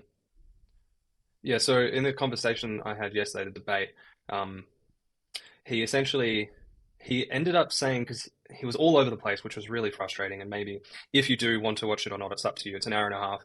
Obviously, your review is always valuable to me, but he essentially ended up taking the position that he was in favor of human rights in the beginning, and then generally in favor of animal rights to some degree. But then he backed up on that and said it would be okay to murder humans, etc., in some circumstances, and not circumstances where it's justified. Like he just wasn't in favor of human rights. So I tried to spell that out to him. And then he had the position to say that, well, as a vegan, you're still logically inconsistent because you could be living a life that is even more logically consistent with the idea of veganism, like by not driving your car, Slave-Con-Position, okay. just kind of not doing anything. Und jetzt erzähl mir, wie man die Obligation hat, ein Slave-Con zu sein. The appeal to futility, I imagine, or the nirvana fallacy. Like I don't know which of them it would be. What do you say to people that like that? It sounds more like a tu quoque qui. It sounds more like a tu quoque qui fallacy. But you'd have to ask him if he's going to claim that your life is contradictory or what you do is contradictory to your values. You'd have to ask him to point out the contradiction. Ja, genau das, was ich heute erklärt habe. Ne? Holy, bist noch da? Genau das habe ich heute erklärt. Das, was die Personen machen müssen, ist ein Widerspruch aus seinem Moralsystem rauszuarbeiten. Und das können die natürlich nicht. Die können nur fucking ramblen. Yeah, I was saying, well, was wir Veganer machen, ist genau das. Wir extracten Widersprüche aus ihrem System innerhalb von ein paar Sekunden. In jeder Debatte. am logically consistent. Did he point out the contradiction? Yeah, like he's going to have to point out a contradiction with your values. So if he's going to say driving a car because you might like run over an insect or something, like that's contradictory with veganism, then you're going to have to get him to clarify that and then explain why it's not contradictory. Okay, I think he may have, I'm not too sure, but let's just run through that then. Let's say that that's what they're saying. And then they say, well, you have the choice to drive your car. You're taking into account that when you do drive your car, the chances of you, we'll say the word incidentally killing somebody is likely, and you know that. And by not driving your car, you know you're not going to incidentally hit someone. Ja, Slave-Con, Suicide Reductio, was auch immer du willst. Would that not... Also der Gegner arbeitet mit einer Stealth-Prämisse, die er dir eingebaut hat ins Moralsystem, die du nicht hältst. Deswegen, darauf wird es extracten, wenn du mal drauf presst mit Logik. Der unterstellt dir eine Stealth-Prämisse, wie zum Beispiel, man darf kein Tier töten. Mit dieser Prämisse geht er da rein und unterstellt sie dir, dass du die hältst. Hältst du ja nicht. Von daher liegt auch kein Widerspruch vor. Be the more consistent position to take as a vegan. What are your thoughts on that? No. I don't see how that entails a contradiction. I think you have a right to travel. And yeah, there's a risk when you travel. There's a risk when you walk down the road. You can step on an insect unintentionally. You could run into an old lady, like, whatever. You can trip into somebody. But I consider it to be a right to travel. So I don't see how that entails a contradiction. Okay, yeah, keep it as simple. Ja, Strohmann, ja. Könnte man auch Strohmann nennen. Ja, es gibt so viele Dinge, wie man das nennen kann. Appeal to false premise fallacy kannst du das auch nennen. Simple as that. I do agree with that. I think it's very straightforward because no matter what you do, sitting in your room, you could, well, I don't know, maybe sitting in your room probably involves the least amount of harm possible, but you could say that using electricity in your room is going to result in incidental death somewhere else. There's no way around it. Yeah, it's only if you're like a utilitarian where you could maybe claim that you're contradicting your values, but I'm not a utilitarian. Yeah, I'm not either. So literally just coming from an animal rights perspective, driving your car, sitting in your room, using electricity, whilst we acknowledge that they're not harm-free, they do result in harm to others. It's just not a violation of somebody else's right, because we've granted ourselves the right to be able to use power to drive our cars. And from an animal rights perspective, that's consistent. Yeah. Okay. All right. I think that. Es sterben ja auch Menschen durch das Leben. Wenn du ein Auto hast, bist du okay damit, dass Menschen sterben beim Autofahren. 1,3 Millionen pro Jahr. That covers that. Generally then, like when it comes to debates, what advice would you have for people that are learning to debate? Someone either in Die Rechtsverletzungen auf der Welt sinken und steigen nicht, my position, maybe I could say I'm an wenn Menschen Auto fahren. intermediate debater. I'm not sure if I could rank myself as compared to someone like you or Avi, or ask yourself, someone, let's say, starting out, what would you recommend for them to get better at debating? Like, I would say outreaching is a kind of a different skill. It's very similar. Like, there's a lot of overlap, but there's some differences, I would say. What would you recommend for somebody that's learning to debate? Yeah, so just learn some very basic things in philosophy. So at least learn what an informal logical fallacy is. So things like tu quoque fallacies, appeals to nature, appeals to tradition, things like that. That's a huge help. You should also just practice debating. You're going to quickly find where you have holes in your knowledge gap, and then where. Alter, ich habe das Gefühl, die wiederholen hier das Gespräch, was ich heute hier mit Holy hatte. Erzählt ihm genau dasselbe. You have gaps in your knowledge, and then for the next time you can learn, research, and be more prepared for the next time. There's not really any way of knowing what people are going to say, and you just, Genau, das habe ich dir gesagt, ne? Das ist der Unterschied zwischen Text- und Voice-Debatten. Du weißt nicht, was der Gegenüber sagen wird, von daher sind es zwei komplett unterschiedliche Welten. Textdebatten und Voice-Debatten. Voice-Debatten sind erheblich schwieriger. over time build up a base of knowledge just from arguing. Like before I did YouTube, I was arguing with people in the YouTube comment section for like, say, a year or two at least. And just from arguing with people in the comment section, I would hear like, a bunch of arguments about health and nutrition, and I wouldn't have an immediate answer for it. But then I'd just learn, I'd read up on things, verify if what they're saying is true or not, and then I'd have an argument ready. And, if you, like, no matter where you're debating, if it's in a YouTube comment section, if it's doing activism out in the street or doing, like, online debates, you're going to learn where the gaps in your knowledge are, and then you're going to, learn for next time. So those are probably the two biggest things. So it's like coming into it, so learn some fundamental knowledge around debating and animal rights. Like I always say that it's so important that the main thing you get right is that you understand the animal rights message fully, because there are so many vegans that potentially don't actually understand animal rights fully. Like, for example, them calling Peter Singer the father of animal rights couldn't be further from the truth. That's because people don't actually understand animal rights and saying his position on that. So it's just like, be super clear Peter Singer, der Nächste, der okay ist mit Menschenfarmen. with what you mean when you say that animals deserve rights. Actually fully understand, because that's only been something that I've probably come to knowledge of since, I would actually say, watching your debates. I went through a period of time where I was binge watching your debates, and that's where it started to click to me, because in a debating scenario, you have to go deep into your understanding of what you are actually saying, because I would say that this is where it differs to outreach in a street, is you rarely have to go that deep with most ordinary people.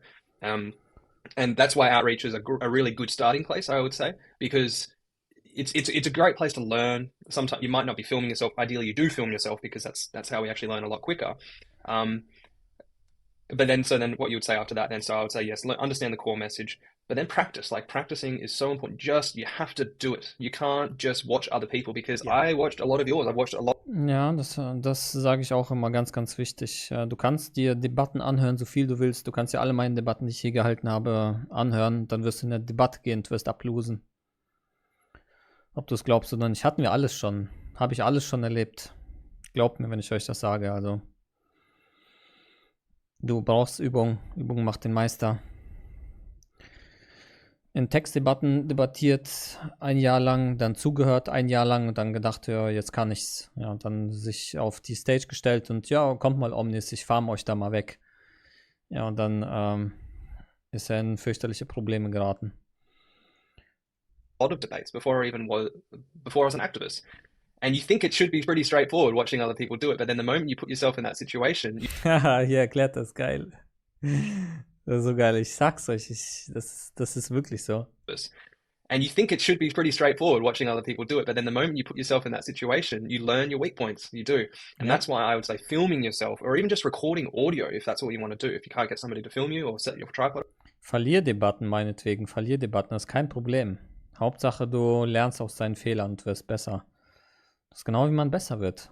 Indem du bemerkst, oh shit, da hapert es noch ein bisschen und dann stoppst du die Löcher. Record audio, listen to it back, because that's a super powerful way to learn. So if someone that is starting out, learn the fundamentals, learn like some particular method. I learned the AV method when I was doing outreach, and I want to ask you about the AV method if you're familiar with it and your perspective on it.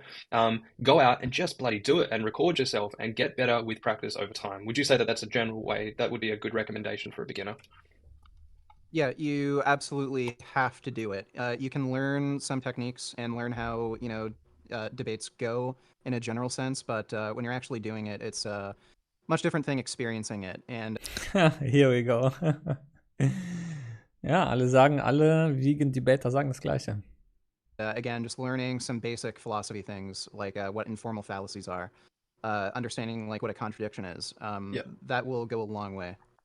Vor allem verstehen, was es bedeutet, wenn jemand sagt, ja, ich habe Widersprüche in meinem Moralsystem. In was für ein Absurditätenkabinett er sich da reinwagt. Ja, also jede Aussage von ihm ist in dem Moment nichtig. Ab da kann man mit der Person nicht mehr reden. Weil egal, was sie sagt, ich bin gegen Sklaverei, well, du bist auch für Sklaverei, wäre ja die Negation der Proposition. Das wäre ein Widerspruch, du bist ja okay mit Widersprüchen. Egal, was du sagst, alles ist wertlos. Jede Prop ist wahr, kann man als wahr annehmen. Also alle Aussagen von diesen Tops nennt man Principle of Explosion. Gerne mal googeln. Yeah, man, and like since putting myself in, so I've been doing outreach for quite a while now, and I would say I'm fairly confident in my outreach ability and actually getting somebody to admit they're a hypocrite and ideally actually going vegan. I've done that quite a lot. The moment you step into a debate, it's a whole different thing. And like I said, I've watched a lot of yours, and it's not until you're in there that you realize that it's difficult. And I would say the hardest part, and I'd like to get your understanding of what like the most difficult parts of a debate is, but for me, it is staying focused and on topic. Like it. Ja, das habe ich in meinem Video, wo ich erklärt habe, wie man debattiert, habe ich gesagt, dass der wichtigste Punkt, der schwierigste Punkt in einer Debatte ist, roten Faden zu halten. Ja, genau, das sagt er jetzt. Das siehst du nur, also es gibt nur sehr, sehr wenig Debater, die einen roten Faden halten können. Sehr, sehr wenig. Kannst du an einer Hand abzählen. What like the most difficult parts of a debate ist fürchterlich schwer. But for me, it is staying focused and on topic. Like it is actually understanding your line of reasoning and where you need to go and how to stay on topic. And like when you're dealing with, I'm going to say quote unquote, smart, dumb people that just use word salad, like the equivalents of Jordan Peterson, like it throws you off. It honestly throws you off. And the reason they do it is because they don't want you to understand their convoluted reasoning. And that fundamentally, when it comes to animal rights, most people are absolute hypocrites. So they just use word salads to get themselves out of it. So the hardest part for me often is staying focused and staying on track and understanding where you are in that conversation and what you've already got them to agree to. What do you think of that? And what would you say like the hardest parts when you're actually entering a debate and staying focused in that debate? Yeah, so the hardest thing is staying on topic. Ja, und Vegan Gains sagt's auch. Nice. This was even an issue for me the other day when I debated Sky from Vegan, of course. If you watch that debate, I should have just asked him directly what constitutes, like we were debating whether or not it's vegan to own pets. What I should have done is just asked him directly what is exploitative when it comes to owning pets and whether or not like a vegan adopting pets matches that description of exploitation. So even if you're an experienced debater, this can happen to you. You can kind of get caught up in the moment and let somebody lead you on. But what you should always remember is you want people to ask certain questions or answer certain questions, and you want you kind of want to lead the conversation. So if somebody's deviating from something you want them to answer, just again, make them answer again. Genau, das mache ich immer. Deswegen stelle ich dir die Frage so lange, bis er die beantwortet. Das sich auf keinen Fall draggen lassen. Just imagine how you. Eines der Hauptwerkzeuge eines jeden Omnis ist Derail. Die werden immer versuchen, dich zu derailen. You want the conversation to go in your head and auch vielleicht unabsichtlich sogar. Liegt einfach in der Natur des Menschen wahrscheinlich zu derailen. Daher ist es auch das Allerschwerste, den roten Faden zu halten. Lead the conversation in that direction. Don't let them wander off. ask you something, then you answer, then the kind of topic slowly drifts off. You want to make sure Derailment.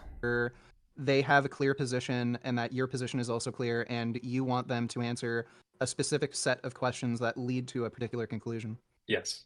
I actually I've done this quite a few times where you just draw out a mind map of where the conversation should go logically. So you have like the initial questioning, what you want them to agree to. You want to get their position on certain things. I've done this with outreach. Hallo Hex. Is like if I have a particular line of questioning that I want to do for this video, like should it be legal to kill animals? So if that's your initial question, write that initial question, and then, you know, where it says yes or no, write yes, write no, and then what would be the next question after that? And you can eventually find your way down to where you want the conversation to lead. And you can do this with any starting question if it's a good starting question. You know, I did it with, I don't know if you saw Tash and I do the dolphin meat one, the fake dolphin meat. I did the exact same thing. How will that go before you're in that situation? Because it's all based on improvisation, really. So you need a general framework, even if you're improvising, so you know what is the goal of this thing? Like, I'm selling fake dolphin meat. You could get yourself into a really shit scenario where you just get someone to agree to eating dolphin meat and then they walk away with that. That's dangerous, but you need to have somewhere how you're going to turn this conversation, and it's important to draw out a framework, I think. And a debate is different than a conversation. Like, if you're just talking with friends, you know, you can start talking about like smoking weed, Legend of Zelda, what cars you like that's kind of how a lot of people talk and communicate. You don't want to have a conversation at the debate, and debates are much more directed towards certain topics. Absolutely. And actually that is important, because there's going to be so many times when you're having a debate with somebody and they want to talk about a different topic because they don't want to talk about animal rights because they know they're probably going to lose it, right? They're going to be exposed. So that is a very common thing, especially on this topic, is that they will bring up a whole bunch of shit, a whole bunch of irrelevant shit. And it is so important to realize when something is becoming irrelevant to the conversation and very tangential, and you need to bring it back. Say, okay. Ja, Mann. Wait, no, this doesn't relate. Das ist das Wichtigste überhaupt. This is unrelated. Come back to the... Vergiss niemals, was für eine Frage du gestellt hast, denn sei dir sicher, dein Gegner hat die Frage nicht beantwortet. Important questions, because you're here to debate animal rights as an animal rights activist. You can go off in these small tangents if you know, because sometimes you don't know. You actually don't know if this slight tangent is important for the conversation or not. So you need to be quick to... Wie rechtfertigst du Tiermord? Ja, guck mal, du hast ja auch ein Handy und in der Produktion sterben, blablabla, schon komplett am Thema vorbei. Realize that this isn't important, and it's a deflection, and bring it back. So that's another important skill, I would say. Yeah. Übrigens, da war das jetzt eine Too-Cocky Fallacy. Absolutely. Anything else on debating? Like anything else that you would recommend to people that are getting into debating? Because if not, I want to actually ask you about the AV method. No. Okay, so the AV method is something that really, really did help me when I was first starting outreach. Well, not first starting it, but actually it was about 3 years ago when I started making outreach videos. It was only really after I learned that method, and I found it very, very effective. Are you familiar with it, and what are your thoughts on it? No, not familiar with it. Oh, okay, so I could literally just run out the question. So Paul Bashir, I know you know Paul Bashir, and you kind of agree with you like AV and stuff like that. I hung out with him a few times. Yeah, cool. Yeah. So he has the AV method. I don't know if he personally created it or not, but first question you would ask somebody once they've seen the footage is, are you against animal abuse? Do you think animal abuse is wrong? The reason you ask that first question is because they're watching animal abuse right in front of them, and most people, you could probably just estimate 90% of people would say, yes, I'm against animal abuse. You know, most general people of the public, and then you kind of just lead on from there, because anything they say after that, that's pro-carnism is going to be a contradiction, because they just said they're against animal abuse. Now, I know that it seems like a welfarist question to ask, but you could, I think, depending on how you define abuse, you could probably say abuse and animal exploitation. I think I would probably, are you against animal abuse and exploitation? I think that's kind of more aligning with...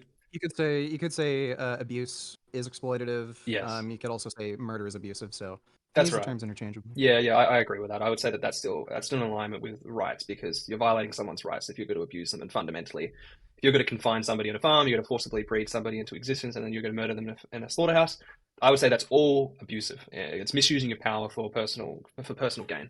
So yeah, it kind of starts with that. And then, do you think there's any way of consuming animal products without abusing them? So that's a really good question to dive deeper into what they actually think of that. Because at that point, some people say, well, yes, I do think there is a way of doing it without abusing them. Free range farming, euthanasia, whatever it is. They'll come up with all these different ways. And then you can essentially start... Ich esse nur Biofleisch vom Bauern nebenan. What the fuck? Da ist kein Abuse. Questioning them, and then, well, do you not think that all of those methods you just described...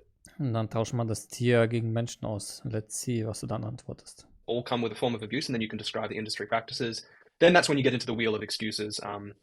And then so it's just after that, they're going to come up with every excuse to justify consuming animal products because they don't think in certain circumstances it would be abusive, or they think there's certain justifications. You get through all those questions, and then you come back to it, and then you're essentially saying, well, look, you said originally you're against animal abuse. We've come to the conclusion that there are no way of consuming animal products without abusing them fundamentally, unless in certain circumstances. And I say animal products, I say that kind of just generally speaking, because I know we talked about bivalves earlier and stuff like that, but just kind of generally speaking. Deswegen werde ich niemals mit so Generalaussagen ankommen. And then essentially just getting them to agree that they're a hypocrite. If you're in the animal's position, what would you want your oppressor to do? Would you want them to go vegan straight away or at some point in the future? Pretty much everyone would then say straight away. So then what's stopping you? Nothing's stopping me. Well, here you go. Here's the tips and tricks you need to go vegan after this conversation. So that's generally the framework. There's a PDF that I could send to you if you want to look into it more deeply. What are your thoughts on that as compared to just going straight into name the trait in a street outreach situation? I think you're going to have to get into name the trait to really argue with some Was isst er da immer? Weiß das jemand? of these things with people who aren't immediately. Irgendwelche Tabletten oder sowas ist da die ganze Zeit. Alter, wenn das jemand sieht, ne, das ist ja Chemie. Vegan ist ungesund, alles. Kind of on board with things because I've done AV outreach, and I would say like half the people I've come across will say, okay, well, that's not the entire industry. Like, there's ways of killing animals where it doesn't look like this violent and stuff. I've even come across some people who grew up on farms and shit who killed animals themselves, and they said, okay, well, we never did this. Like, I've shot cows in the head with like a rifle. They're just dead instantly.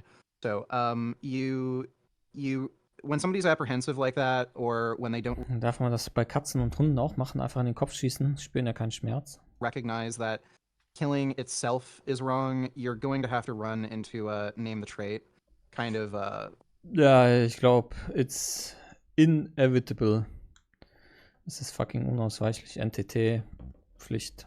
argument, whether you use name the trait specifically or not. But in any case, you're going to have to argue for why, animals should be Ich habe schon Leute gesehen, die verschiedene andere Methoden versucht haben und am Ende kommt immer raus, oh scheiße, jetzt muss ich doch NTT benutzen. Ja, no shit. granted the same rights as human beings. It's a good template for people who aren't used to debating, and for people who are like completely new to activism. It's a fine template, but Yeah. I don't think conversations usually go that simply. Yeah, what I would say is that in that scenario, so when they're talking about, and this often comes up when you do this line of questioning, is that there are ways of consuming animal products without abusing them if you did it in a pain-free method. And I always just say, like, look, there is never going to really be a pain-free method. Like, you're talking about euthanasia, right? The reason, why do you think we don't use euthanasia? And you get them to explain it, well, it's just too expensive and Well, too ineffective. I think that whole conversation is just a waste of time. Like, again, you're doing animal rights activism, so whether there's a way of doing it in a pain-free method or not, it just seems. Well, yeah, no, that's what I was going to get to. It I'll get to seems that. like beside the point. Yeah, because from there, then you would say, do you think even if there was a pain-free method, do you still think that it's not abusive to steal someone's life against their will? Like, essentially, do you not still think it's abusive to violate someone's right to life? And when I ask that question, most people will then say, no, you're right, that would still be abusive if you put it that way. And that's... Yeah, I still think you should just skip the whole welfarist aspect. Ja, warum würde man diese ganzen Umwege machen? Why nicht direkt zum Punkt kommen? And just like assume. Also du kannst nicht besser zum Punkt kommen als direkt die erste Frage, die du der Person stellst. Warum darf man Tiere essen, Menschen aber nicht? Bumm. Boom, shakalaka, boom, Alter. We're talking about the most ethical, practice, like, oh, the cow's happy in a field, grass-fed, free-range, organic, all this bullshit, and then it's like killed in a pain-free way. Like, again, the discussion is about animal rights, not about how we could treat animals better in a slaughterhouse. So if you're going to be doing animal rights activism, I would skip the whole welfare stuff about talking about how the industry is normally run, how like the majority of farming is factory farming. I want to get people on board with the idea that any type of murder, whether it's done in a pain-free way, is wrong. What I would say is that it's not. I wouldn't say it is welfarist to do that, because essentially what you're saying is, I would say if you phrase it this way, it is equivalent to name the trait, because you're saying even if it was the highest welfare standards, would it not? I understand that. Yeah. But, like, would it I've still seen- not be I've a seen violation of their cards right to on- life, and you wouldn't do the same to a human? I know, but like I've seen Joey Carbstrong do this, where you have a lot of people who are on board with the idea that, you know, standard industry practices are wrong, but he'll never bring up the fact that like killing itself is wrong, and he'll like go on this, you know, long tangent about how like when you buy like nuggets from McDonald's, you're supporting like all this horrible shit that's happening in factory farming, but he'll never Ja, und dann sagen die, ich kaufe aber keine Nuggets von McDonald's. really make the argument that murder itself is wrong. Like breeding these animals into existence just to kill them is wrong, regardless of how it's done. And I don't think people are given like a strong animal rights message, and they're left with just this welfarist message that I don't think is as powerful. So I would just avoid that whole discussion entirely when we're talking about abuse and standard industry practices, and I'd move straight towards, you know, that actual argument about rights. Okay, interesting. I think you can put yourself in a trap if you go to that first step about welfarism, because you might just be stuck in that welfarist conversation if they immediately kind of get on board and agree with you. Look, I am personally leaning into that method that I discussed with you earlier, with getting them to agree with the human rights and why we are in favor of human rights, and then passing that on to animal rights. I actually think that that is more effective at this point in time. It's what I've been doing more often. I'll release a couple videos soon of where I'm doing that in a public outreach setting, and it works just as effectively, and you get straight to the point. So I will agree that I think there are ways that are probably more effective in that regard, less wasting of time, more efficient. So yeah, I can agree to some degree to that. But we mentioned Joey, and I said I wanted to just talk about Joey real quickly. Now, when I had my last interview with you for my YouTube video, I had people reach out to me saying that I don't know why you would associate with Richard to any degree, give him any public attention, because he said Joey should kill himself. I wasn't familiar that you said that. So this was following the Tristan Tate debate. You weren't happy with how he did, and you said that he should kill himself. The people weren't happy that I am actually associating with you after you saying that, and saying that we shouldn't give you any time of day because of that. Now, I had to look into the video where you said that. I'm not too sure about the pre-context, what you're actually talking about, but I heard the part where you did say that. Now, I was kind of taking it as a figure of speech. Like, you were so upset with him, you were so pissed off that go kill yourself, Joey. So, like, what can I hear your explanation of I can't remember exactly what I said, but I think I said something to the effect of, if you're going to do this, you might as well kill yourself. Something to that effect. But this is coming after Joey threw AV under the bus. I've covered this in videos before if anybody wants to know more. But yeah, basically, Joey was getting funding from the same donor that AV got its funding from. And that guy is also funding a lot of other animal rights orgs. He was funding Toronto Cow Save, or the Save movement. And he was getting pressured by them to take away funding from AV because they're very apolitical. They don't support like intersectionalism, feminism, and crap like that. So this donor was trying to find some like weird excuses to not fund AV without admitting that he just doesn't like their political stance on things like feminism. So he was trying to argue that AV is misappropriating funds, and he basically used Joey to promote that message that they're misappropriating money. And Joey just completely threw them under the bus. Like, what Joey should have done is just step back and said, look, what you're doing with AV is none of my business. I'm just going to take a step back from this. Hope you understand. Like, that's what he should have done.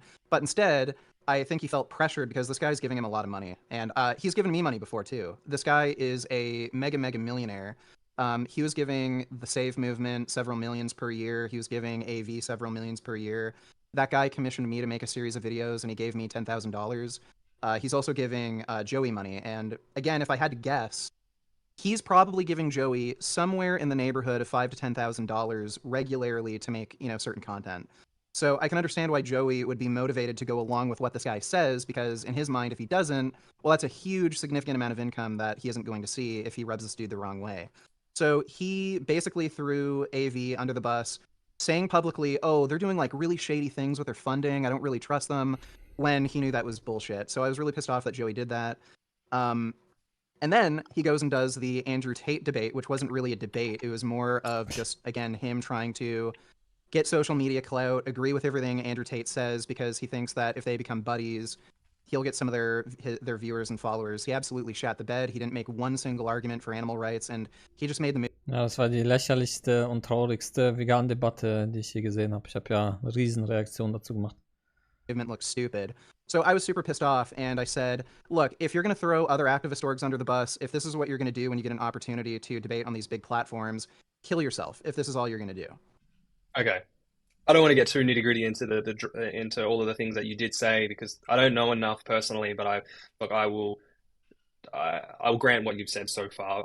That's what you've Yeah, learned. and I mean, if you don't like that I said that, you know, whatever, but, you know, I don't think what I said was inappropriate. Well, I guess what I would then say is, do you mean that literally? Would you actually prefer, a high Yeah, so profile? if Joey is going to throw other activist orgs under the bus, and whenever he has an opportunity to go on big platforms to make animal rights activism look stupid, yeah, he's better off dead. I will But push I back like a to a lot of certain what degree, he, and I'll say that overall, Joey is look, having a massive positive I like, impact. yeah, and I like a lot of what he does. I think with the latest documentary he did, Pignorant, he did great.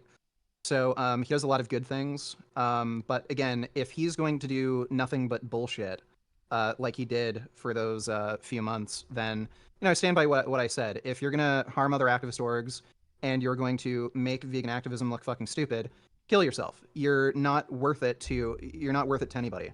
But I wouldn't say Joey should kill himself. I think overall he's probably doing a good job for activism. But I stand by what I say. I was super pissed off at him, and yeah, if he's gonna completely shit the bed like that with activism, then yeah, kill yourself. Like if I was doing something like that, if I became mentally disabled or deranged and I was talking shit about other activist orgs, or if I was useless in debates and I couldn't make a single argument for veganism, I'd kill myself. So, but would you apply the same to another vegan activist that's potentially learning how to do these things and they don't do it well enough? You wouldn't say Well, kill no, yourself then? that's no. So Yeah. it's a different thing when you're talking about somebody who's just learning. I'm sure there's plenty of well-meaning activists who are learning and might not do too well in a debate. Joey knows better. Like that's the problem I have. He absolutely knows how to debate. Well, I've seen him debate people, and he's debated much smarter people than fucking Tristan Ja, das ist ja das Schlimme. Der hätte den Tate trösten können, aber der hat es mit Absicht nicht gemacht. Tate. And I know he deliberately didn't make an argument because he thought it would be better for his social media opportunities. Ja. What I would say, man, like, wouldn't you say the better thing to do in this scenario? And then instead of just saying, kill yourself, that's the position I want to take. If you're going to do this, just kill yourself. Whether you meant that literally or not, would you not just be, I want to have a discussion with Joey. I want to say, bring him onto a live stream. And I want to see if I can help him. If you disagree with his methods, the things that he's done, help him to agree that what he's Der hat es doch mit Absicht gemacht, Mann. doing is wrong. So look, I offered to have Joey on my channel and have a discussion also with AV to kind of clear the air and see if anything can be resolved. He declined, and I don't see any point in reaching out to Joey and saying, hey, here's how you could have done better in the Tristan Tate debate, because he knows how to debate. He could improve some of his debate skills, sure, but he knows well enough how to debate that I know he deliberately did a bad job. So I don't see any point in doing that, but I've tried to reach out to Joey and try to resolve things, and he's refused. Yeah. Okay. Well, that's your account of things, and I will, I'll grant what you've said on your part. Yeah, but I mean, I don't have the reverence for life that a lot of people do, and yeah, I'll tell people to kill themselves or die if they're doing things that I consider shitty. And look, that's why I if kind of anybody has a took, problem with yeah. me, yeah, if anybody has a problem with me telling somebody to kill themselves, sure, I just don't have the same reverence for look, and I've personally dealt with really severe suicidal depression my entire life. Yeah. I just don't have the type of reverence for life that a lot of people do, and I think a lot of people get triggered when I say something like that. I just don't care like other people do. Yes. And look, that's why I took it with, hold on 2 seconds. And that's my door. That's why I took it with a pinch of salt. Like when you did say that, look, I understand. That's kind of what I was coming at. I didn't think you meant it truly, literally, and I don't. Maybe you did, but your perspective on life. No, I meant it literally. Okay, Like again, I was Yeah, yeah. serious. If Yeah. Joey is going to completely shit the bed every time he has these interactions with other big activist orgs, if he's going to shit the bed every time he has, an opportunity for Ja, ich bin hier natürlich nicht auf Vegan Gains Seite. big outreach, yeah, he's better off dead. But I don't think he should kill himself. I think overall his activism is good. I think overall what he's done is good. But again, if Ja, ich denke, der ist net positive auf jeden Fall. you're going to deliberately harm activism over and over and over again, yeah, you're better off dead. Yeah, look, well, my personal position is that I wouldn't say that. I think that's a harmful thing to say. I think there's better things that we do, and I know you tried to reach out to him in debate and stuff like that. But look, that's your personal belief. But I guess the reason I took it with a pinch of salt is because I understand that your reverence for life is very different to other people. You have a very different perspective when it comes to life and how you evaluate it, and I do understand that. And And that's where it kind of wanted to lead into the discussion of depression and mental health.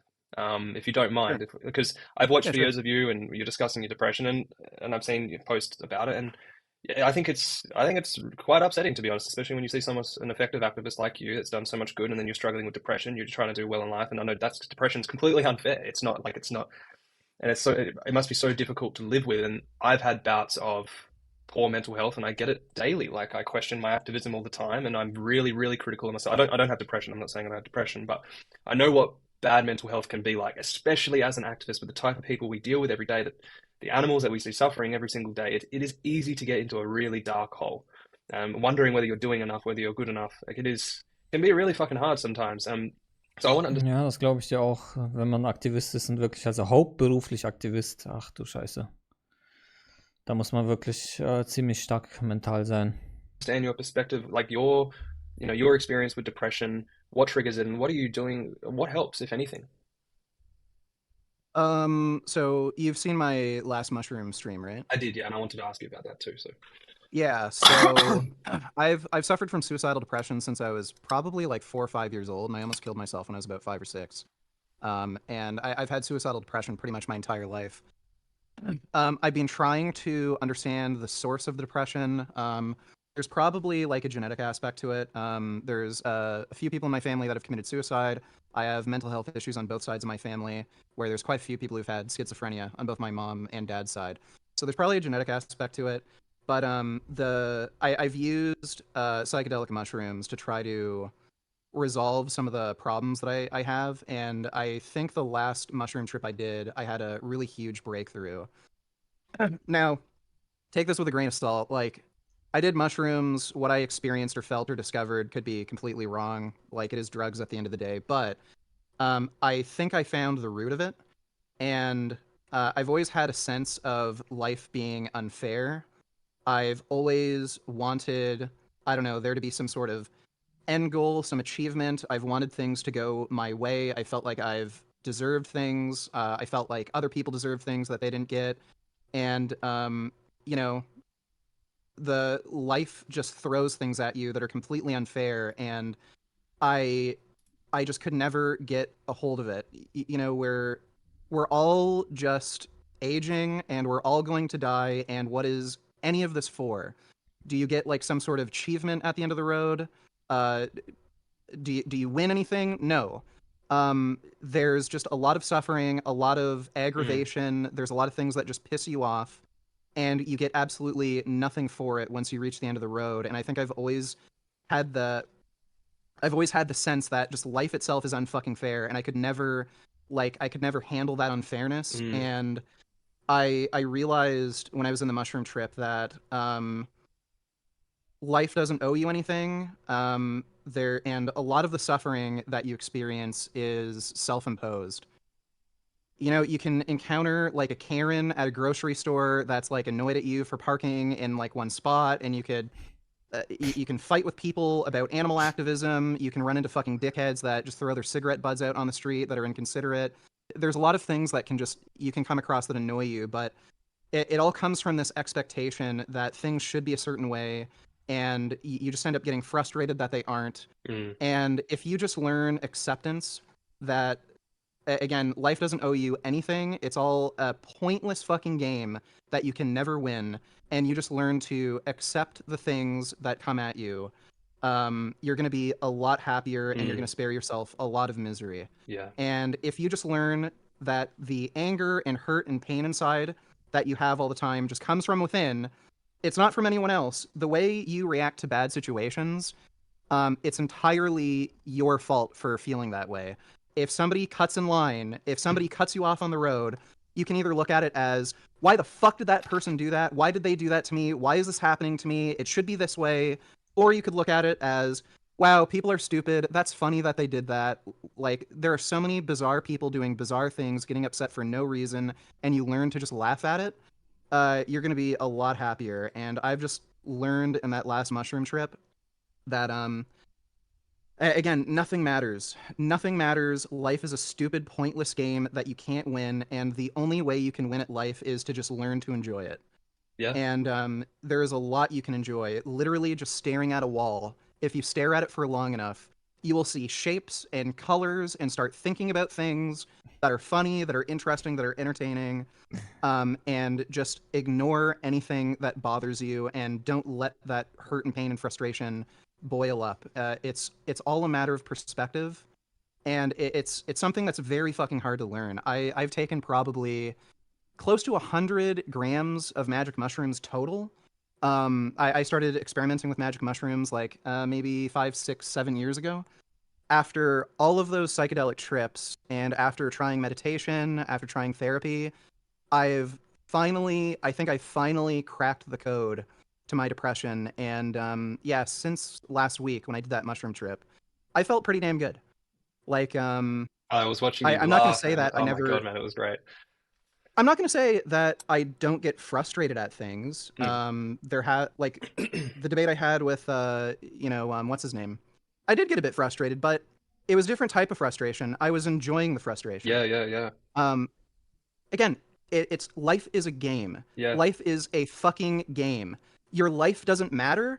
Everything around you is stupid and pointless, and you can try to rationalize things to mean something, to matter. Nothing fucking matters. Just learn to embrace nihilism.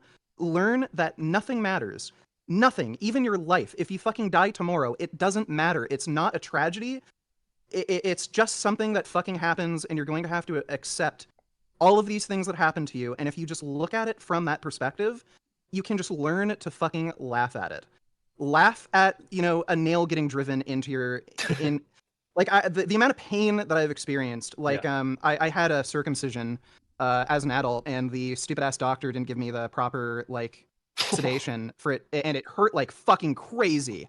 That was the most painful experience I've ever had. Learn to laugh at it, okay? Pain is a tickle from the universe. Like, even just thinking about physical pain in a different way. I think people let their thoughts kind of run, and rather than just getting driven by whatever feelings you have, learn to think about what you're feeling and analyze it. Even the physical pain you feel, even if it's tremendous, you'll learn to laugh at it. I've experienced horrible, horrible childhood abuse, and all the pain and frustration from that, it is gone. I don't care anymore. I don't care that my parents didn't love me enough. I don't care that I was lonely as a kid and didn't have any friends growing up. I don't care that I was bullied, that I was pushed into hockey and screamed and yelled at. That's fine. The people who did that to you, they were abused too, and there's the cycle of abuse that has caused them to be this way. They're as much victims as you are, and you can just learn to break that cycle of abuse and violence and hate, and just learn to laugh at the universe, because again, nothing matters. Everything is fucking stupid. There's no point to anything. There's no victory to be had. You're going to fucking die. And why are you mad? Why are you getting pissed off that you can't pay the rent this month? Why are you being anxious about it? Whether you pay the rent or not, you're going to fucking die. So just be happy that you were able to live in an apartment for as long as you were. So I don't know how to make people internalize that. I think it's something that you have to actually experience for yourself. I'm not saying psychedelic mushrooms are good for everybody. They're probably not. There is a big risk of suffering permanent severe psychosis and developing schizophrenia. But that's what I needed to finally realize all of this. And my life is so much fucking better because of that. And it's so hard to fully internalize nihilism. It is really fucking hard. We're taught, and I think it's just something evolution and biological in us, for us to think anything matters. It Hätte nicht aufzuquatschen, holy fuck. doesn't. Just try your hardest through meditation or whatever to fully embrace nihilism and just realize nothing matters. And I think people who suffer from chronic depression like I had my entire life, if you just learn that and fully internalize nihilism, you'll be so much better off. I really appreciate you saying everything there. I agree with essentially everything you said. I've been very interested in Eastern philosophy, particularly Buddhism, for quite a while, since Das muss sich vom Herz sprechen, indeed. as a teenager. I'm so glad that I was, because it's helped me in so many ways that I take for granted because I did it so young. I started meditating around the age of 15, maybe 16. I started the philosophy journey with Alan Watts, Taoism, Buddhism, and started reading a lot of books from that point onwards. And I can't, and it aligns with everything you've said. Everything I've learned via that is in total agreement with what you've said. And it couldn't be closer to the truth. it's like fundamentally, like you said, it's realizing life is it's technically an unfair game. There's no technically objective right or wrong. I mean, we can live in a way that, maximizes the well-being of others, and I would say that's a very admirable thing to do, and I think it's something, well, maybe we should be doing, That's why we're living vegan, and we're trying to live logically. Ich habe Pilze noch nie probiert. But fundamentally, life is tremendously unfair. I think we have this idea that nature wants the best for us, nature is right. Nature doesn't give a fuck. It's got nothing to do with all of this. It doesn't care about Die Natur ist fucking grausam, wie du dir das schlimmer nicht vorstellen kannst. you. There is no actual purpose. But that doesn't take away that there is so much joy Werd mal als Insekt wiedergeboren. to be had, and it all comes within, like you said. And like a Buddhist monk will trap themselves in a tiny room. They'll trap themselves in a concrete fucking cubicle, and they will experience enlightenment. And that doesn't get rid of suffering. It's just that you don't identify with the suffering. You're not a person that is suffering anymore. You're just one with all. I know that sounds so cheesy, but we can have It's acceptance. Yeah, total it's acceptance. acceptance of the suffering. yes, it's acceptance. And again, people let their thoughts run their mind. Your mind can run your thoughts. And again, think of it. Sam Harris put this really well. If a nail is driven into your knee, that could be one of the most painful things you could ever experience. But think of the moment before somebody injects like morphine to take away the pain, and that feeling of relief you get. If you're just mindful of what you're experiencing and think of the pain, think of the substance it has, a lot of that pain just goes away, and it's not as bad. That kind of goes against his belief of objective morality right there, because fundamentally you're saying that you can achieve a type of existence where you're still living a high well-being life, a life with immense well-being despite immense suffering being there too. So it's kind of like, I don't know, but I do agree with that. I do agree that, fundamentally we aren't this, all of it, like you said, all of it comes from within. We can't look external, blame the external. We can't look for our solutions and answers to life externally, but we can't also blame the external. Everything comes from within, and all the answers are within. I mean, fundamentally, that's kind of what I think this stems to. And there is no right or wrong answer, but all the joy that you need in life can come from within. It is there. It is sitting right there.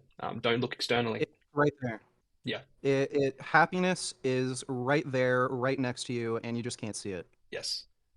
Stop looking externally for it. I mean, we can interact with our environment and find ways to connect with it, but fundamentally you could be in a dark room and you could be suffering immensely. You can still find it. And I know that sounds crazy, and I'm not willing to do that because I don't know if I'm at that point yet, but it is possible. And I think that's a great perspective to have because, well, I guess then do you feel that you're on your way out of depression? Do you think you're kind of getting there? You're getting better?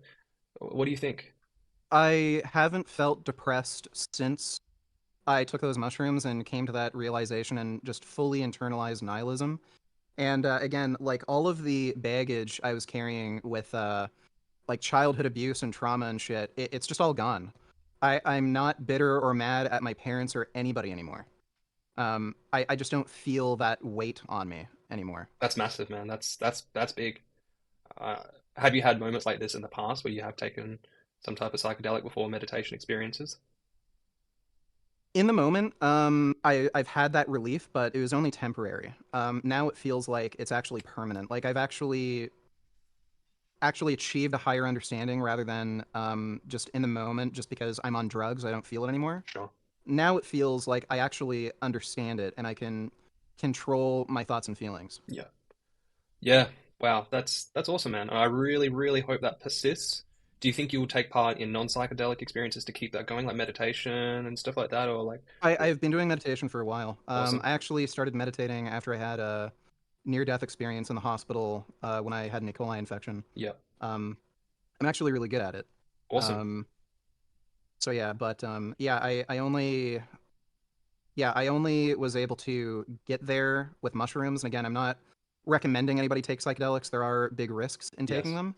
And I think if you're kind of like a dumb person, they can be especially dangerous because I think some people just aren't able to tell what's real, what's not. Sure. Like I'll give this as an example. 2 weeks before I did that mushroom stream, I took mushrooms and I was in a state where I thought I had to kill myself. But I was able to tell myself, like, look, you're on drugs. You don't need to do it. Just chill out. Wait for the drugs to wear off. There are people. It's rare, but there are people who have killed themselves on psychedelics. So it is serious, and it's something that should be taken with reverence if you do decide to take them. So they're not completely safe, and they're not like No.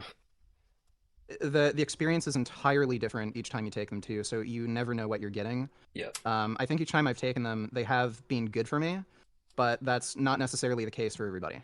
You can experience extreme anxiety and terror from taking them. So you mentioned family history and genetics and stuff like that before. It's the same in our family. We have extreme anxiety.